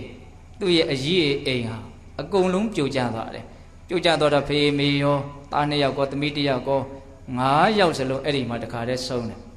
နော်9လောင်းပြိုင်ပေါ့တခါတည်းဆုံးတယ်ဟုတ်လားဆုံးသွားတဲ့အခါကျတော့နော်သားသမီး3ယောက်ကဘုံမစိုးနှက်ဖြစ်တယ်တဲ့နော်ဆင်ရင်မြင်းရင်နော်ယထာရင်နေရတဲ့ချမ်းသာတဲ့နှက်မျိုးမှဖြစ်တယ်အဲ့ဒါအမေဖေကဘာဖြစ်တုံဆိုတော့ပေတဘုံသာပြိတ္တာတွေဖြစ်တယ်နော်ဓာငုတ်တူလိုပဲတဲ့ဘေးကကြည့်ရင်တော့မဲမဲပဲမြင်ရတယ်နော်ဒါတွေကအလွန်စမ်းကြယ်တဲ့လောကကြီးရဲ့နော်တတ္တဝါတွေရဲ့ဘုံဘဝတွေရဲ့အနေအထားတွေကလည်းအလွန်စမ်းကြယ်တယ်နော်မဲမဲကြီးပဲမြင်ရတယ်တဲ့အဲ့ဒါသေးသေးချာချာကြည့်လို့ရှိရင်တော့အချင်းချင်းတူတလုံးနဲ့ခေါင်းကိုထုရတယ်လို့ပြောတယ်ထုပြီးဆိုရင်အဲ့ဒီသွေးတွေပြည်တွေကျလာပြီဆိုရင်စားကြတယ်တဲ့အဲ့ဒီသွေးတွေကိုဒါလည်းပဲအားရတယ်လို့မရှိဘူးအတင်းထုနေကြတာပဲတဲ့ဒါကသူတို့ရဲ့စိတ်စေတနာနဲ့တန်တဲ့အကျိုးရလဒ်ကိုရတာပေါ့နော်ညူစုမှု ဟုတ်လားညူစုမှုရဲ့နော်အကျိုးပေးတာကိုခံရမကြည်နပ်ဘူးမကြည်နပ်ဘူးဆိုတဲ့စိတ်ကကြည်နပ်เสียတွေကိုရသည်မှာမဟုတ်ဘူးဒါကတော့အချင်းချင်းပြောတာပါဦးဇင်ကဟုတ်လားအဲ့ဒါပြိတ္တံဖြစ်တယ်အဲ့ဒီအနေအထားကိုမထေရမြတ်ကြီးကသိနေပြီကိုရင်ကမသိဘူးနော်ဒီနော်သူယူမဲ့အမျိုးသမီးသေသွားပြီဆိုတာတောင် तू ကမသိဘူးဟုတ်လားတိမ်လုံးသေသွားပြီအဲ့ဒီသတင်းသူ့ဒီမရောက်သေးဘူးအဲ့ဒါနဲ့9ရက်ပြည့်ပြီဆိုတော့ကိုရင်ကရှင်ဘုရားတပည့်တော်ထွက်ပြရစီတော့9ရက်ပြည့်ပါပြီဖေဟုတ်လားအဲ့တော့ရှင်မြတ်ကြီးကကိုင်ကိုရင်ထွက်မယ်ဆိုရင်လည်းထွက်တာပေါ့နော်ရက်စီပြီဆိုတော့ထွက်တာပေါ့ဟုတ်တာပေါ့ကိုင်ဒါပေမဲ့ငါနဲ့လိုက်ခဲ့အောင်လားဆိုပြီးတော့နော်ဇီရီရဲ့အနောက်ဘက်ကလမ်းရှိတယ်ဒါကြောင့်ပြင်မဲ့ထွက်ပြီးတော့အဲ့ဒီလမ်းလာကလေးကလည်းသားနေတယ်လို့ပြောတယ်ညဟုတ်လားနော်အဖိတ်နေနော်14ရက်နေ့ညလာလေးကလည်းသားတယ်အဲ့ဒီအချိန်မှာနော်ဒီသားသမီး3ယောက်ကဖြစ်လာတဲ့ဘုံမစိုးနတ်3ယောက်ကနော်စင်ရင်ရဲ့မြင်းရင်ရဲ့ညီမလေးဖြစ်တဲ့နတ်ကယထာရင်ရဲ့ရှိပြီးရှိရသွားအဲ့ဒါမထေရမြတ်ကြီးရဲ့တကိုးကြောင့်ကိုရင်ကအဲ့ဒီနတ်တွေကိုမြင်ရအာလှလိုက်တာကြည်စမ်းနော်သူကိုရင်လူထွက်ချင်တာတော့မေ့သွားတယ်ဟုတ်လားကြည်စမ်းကောင်းငင်ကနေသွားနေတာနော်အလွန်စမ်းကြတဲ့လောကကြီးနော်မယုံဘူးလို့မရှိနဲ့ဟုတ်လားအလွန်စမ်းကြတဲ့လောကကြီးအလွန်ကျေပြန့်တဲ့လောကကြီးနော်စင်ရင်မြင်းရင်ယထာရင်နဲ့သွားနေတာဝင်းတောက်တောက်နဲ့အော်လှလိုက်တာဟာအဲ့လိုကြည်နေတော့ရှိသေးနောက်ကမဲနဲ့နှစ်ကောင်လိုက်လာတယ်နော်အဲ့ဒီနှစ်ကောင်ကအလွန်ကြီးကျယ်တဲ့ဒုက္ခနဲ့အချင်းချင်းတခါတည်းထူဟာနှစ်ဟာနဲ့လိုက်လာတယ်ဟာအဲ့ဒါကြည့်တော့တော်ကြောက်သွားတယ်အဲ့ဒါနဲ့ဘာလဲမသိဘူးဆိုတော့ဘေးမှာရဟန္တာမထေရကြီးကလည်းရှိနေတာဆိုတော့တိတ်လည်းမကြောက်ဘူးပေါ့အဲ့ဒါနဲ့မထေရမြတ်ကြီးကမေးတယ်ကိုရင်မင်းသူတို့ကိုမေးအဲ့ဒါဘယ်သူတွေလဲလို့မေးလို့ခိုင်းတော့ကိုရင်ကမေးတယ်တဲ့မေးတော့ရှေ့ကနတ်တွေကသွားတာဆိုတော့မမီတော့နောက်ကမဲနှစ်ကောင်ကိုပဲမေးရတယ်ခင်ဗျားတို့ကဘယ်သူတွေတော့မေးတယ်မေးတော့မှအဲ့ဒီပြိတ္တာနှစ်ကောင်ကပြောတယ်တဲ့မောင်ရင်တို့ကအခြားမဟုတ်ဘူးမင်းရဲ့ဦးကြီးနဲ့ဒေါ်ကြီးပဲတော့ရှေ့ကသွားတာဟာအဲ့ဒါမင်းရဲ့နော်အကို2ယောက်နဲ့နော်ညီမပဲတို့မိုးလေဝသဖောက်ပြန်လို့နော်လေကြီးမိုးကြီးကြလို့အိမ်ပိပြီးတော့သေရတာအဲ့ဒါသူတို့ကတော့စိတ်ကောင်းနှလုံးကောင်းနေနဲ့နော်စစ်မှန်တဲ့ယုံကြည်မှုနဲ့အခြေခံပြီးတော့မြင့်မြတ်တဲ့အလုပ်ကိုလုပ်နိုင်တဲ့အတွက်ကြောင့်သူတို့တော့ကောင်းတဲ့ဘဝရောက်တယ်နော်တို့ကတော့ယုံညံ့တဲ့စိတ်ထားနဲ့တန်တဲ့အကျိုးရလဒ်ကိုပဲရနေတာနော်တကယ်ကိုပဲကြောက်မဲ့ဖွယ်ရနော်စင်စင်ရဲတနာစရာလဲတနာစရာလို့ဆိုရမယ်ပေါ့နော်အဲ့လိုပြောပြတော့ကိုရင်ကအလွန်တန်ဝေကရသွားတယ်နော်သူယူမယ်ဆိုတဲ့မျိုးသမီးကဘာဖြစ်နေပြီလို့နတ်ဖြစ်နေပြီလောလောဆယ်သူမြင်နေရတာကအလွန်ဆင်းရဲတဲ့ပေတာလောကသားအော်တန်တရားကြီးကအလွန်စမ်းကြယ်လာပါလားနော်ဒီနေရာမှာပြည်သက်ပေါင်းတော်အောင်တို့ကြားရယုံလောက်ဟုတ်လားစားတဲ့ဖတ်ရယုံလောက်ဆိုရင်ဘယ်တကယ်အရင်ကြီးပဲလေးနဲ့မလို့ဟုတ်လားအခုအရင်တို့လည်းပြောနေရတာလက်တွေ့မျက်စိကြီးနဲ့မြင်ရမယ်ဆိုရင်တော့ဒါထက်အများကြီးပို့ပြီးတော့လေးနဲ့နိုင်တာပေါ့ပြည်သက်လို့လည်းအခုကြားနေရပေမဲ့လို့တကယ်လို့လက်တွေ့မြက်တွေ့ညမှာမြန်ဟုတ်လားအဲ့လိုမြင်တွေ့လိုက်မယ်ဆိုရင်ဘယ်လိုလုပ်မလဲဟောရိတ်တာတောင်နောက်တစ်ခေါက်လာခြင်းမလာရဲတော့ဟုတ်လားအေးအဲ့တော့ပြောရင်ကဘာလို့ဆိုတော့လက်တွေ့တာနဲ့နော်ကြားရတာဖတ်ရတာနော်စိတ်ကူးဒါတွေနဲ့ကတော့အများကြီးကွာခြားနိုင်တယ်ပေါ့ကိုရင်ကဘယ်လိုဖြစ်တာလဲလက်တွေ့တာနော်လက်တွေ့တဲ့အခါကျတော့သူ့ရဲ့အတွေးတွေကအများကြီးလေးနက်မှုနော်ကြီးကျယ်မှုမရှိနိုင်ဘူးလားရှိနိုင်တယ်လူထွက်ခြင်းစိတ်လုံးဝပျောက်သွားတယ်ဩသူဘယ်ထိစဉ်းစားတော့ဒီအနေထားဟာငါနဲ့လုံးဝပတ်သက်နေတယ်လို့သူစဉ်းစားတာနော်ဟုတ်တယ်မဟုတ်လားဒီအနေထားကသူဘာမှသူနဲ့ပတ်သက်မှုမရှိဘူးဆိုရင်ဒါသူကိစ္စမဟုတ်ဘူးပေါ့အခုဘာဖြစ်တော့ဒါသူကိစ္စဖြစ်တယ်နော်မဖြစ်ဘူးလားဗျာစဉ်းစားတော့သူလည်းပဲအခြေအနေအရအဲ့ဒီလိုမျိုးဖြစ်မယ်ဆိုရင်ဖြစ်မသွားနိုင်ဘူးလားဖြစ်သွားနိုင်တယ်ဟောအဲ့ဒီအတွေးနဲ့သူ့ကိုယ်သူနော်ဒီအခြေအနေဇိုးတွေကငါလွတ်အောင်လုပ်ရမယ်ဆိုတဲ့အမြင်မှန်ကိုရတာဟုတ်လားအဲ့ဒါနဲ့ကိုရင်ကတူပြောရပါစို့လူမထွက်ဖြစ်တော့ဘဲနဲ့နောက်ယဟန်ဖြစ်ပြီးတော့နော်ယဟန်နာဖြစ်တယ်လို့ဆိုပါတယ်အဲ့တော့ပြောချင်တာကနော်အပေပုံဒုက္ခဆိုတာတကယ်တွေ့ရပြီကြုံရပြီဆိုလို့ရှိရင်နော်အလွန်လေးနဲ့တဲ့အတွေးတွေကိုဖြစ်စေလိမ့်မယ်ဆိုတာကိုပြောတာဒါကြောင့်ဒါကိုပိဋကပေါင်းတော်ကောင်းတို့ကခပ်ပေါ့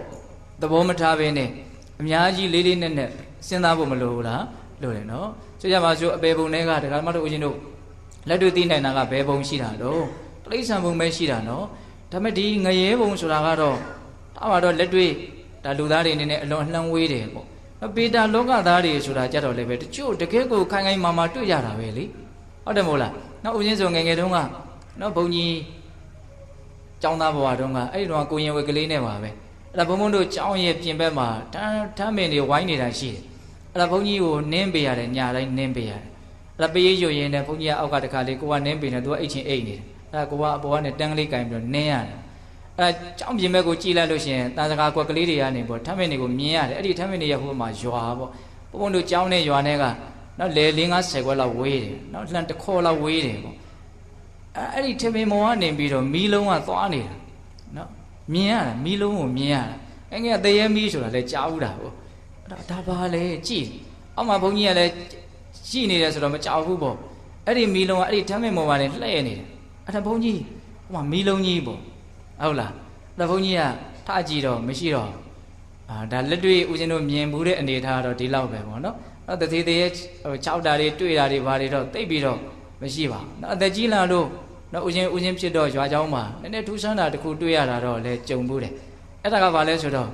နော်เจ้าရဲ့အရှိဘက်ကလှဲလန်းရှိတယ်အဲ့ဒီလှဲလန်းကရွာနဲ့ကူးပြီးတော့လေတော်ကိုဖြတ်ပြီးတော့သွားတဲ့လှဲလန်းအဲ့ဒါညင်းနေပြီး10နာရီခွဲ17နာရီလောက်ဆိုလို့ရှိရင်ဒီနွားလဲမောင်းလို့ချူတန်လို့ကအမြဲကြားရတယ်ဒီနွားလဲကညာတိုင်းမြမောင်းနေသလားပေါ့ဒီအချိန်ကြီးကိုဆိုပြီးတော့အဲ့ဒါဒီနေ့တော့လာတာလာနဲ့ကိုရင်နေနဲ့ထွက်ပြီးတော့ကြည်ကြတယ်နွားလဲတကယ်ရှိသလားဆိုနွားလဲမတွေ့ရဘူးချူတန်ပဲကြားရတယ်အဲ့ဒါနဲ့လိုက်ကြအောင်ဆိုတော့လိုက်တာပေါ့နော်ဒီထဲမှာအဲ့ဒီတော့ကိုရင်လေးတောင်ခုဦးစင်းဖြစ်နေပါဟုတ်လားနော်လိုက်တော့အဲ့ဒီနာလိုက်တော့ဟိုနာရောက်တယ်လို့ဒီနာတော့ချူတန်တော့ကြားရတယ်နွားလဲကိုတော့မတွေ့ရဘူးလာတာလာနဲ့လိုက်ကြဒါကတော့ဦးဇင်းတို့ရဲ့နော်ဗေဒလောကနဲ့ပတ်သက်တဲ့အတွေ့အကြုံအနည်းငယ်ပေါ့ဟုတ်လားတကယ်ကတော့ဒီဥစ္စာကတကယ်ရှိနေတာပဲနော်ဒီအကြောင်းအရာတွေကနော်တွေ့တဲ့ကြုံတဲ့ပုံကိုယ်တွေအများကြီးရှိပါတယ်ဒီဥစ္စာကဟုတ်လားအဲ့တော့ပြောချင်တာကနော်လောကကြီးဟာနော်အလွန်တရာမှနော်ကျေပြန့်တယ်ဆိုတာကိုနားလည်ပြီးတော့ဒီငရဲတို့နော်ပြိတ္တာတို့ရဲ့ဒုက္ခတွေကိုလည်းပဲယုံကြည်ဖို့နားလည်ဖို့စဉ်းစားဖို့ဆင်ခြင်ဖို့မလိုဘူးလားလိုတယ်ဟုတ်လားနော်တရားနည်းနည်းရှိသွားတယ်နော်အဲ့တော့ဦးဇင်းတို့ပြောချင်တာကဘာလဲအပေဘုံဒုက္ခတွေကိုစဉ်းစားဆင်ခြင်ခြင်းအဖြစ်လည်းပဲမိမိတို့ရဲ့လုံလဝရိယကိုမြင့်တင်နိုင်တယ်ဆိုတာလေးကိုအဓိကပြောချင်တာအဲ့လိုစဉ်းစားတဲ့နေရာမှာအဓိကတော့ချက်ကဘာလဲငါဟာဒီအခြေအနေဇိုးတွေကမလွတ်မြောက်သေးဘူးဆိုတဲ့အတွေးထိဆက်ပြီးတော့သွားဖို့မလိုဘူးလားလိုတယ်ဒါကတော့အခြေခံလေးတွေကိုဦးဇင်းတို့ပြောပြတော့ဟုတ်လားဒါကြောင့်ဦးဇင်းတို့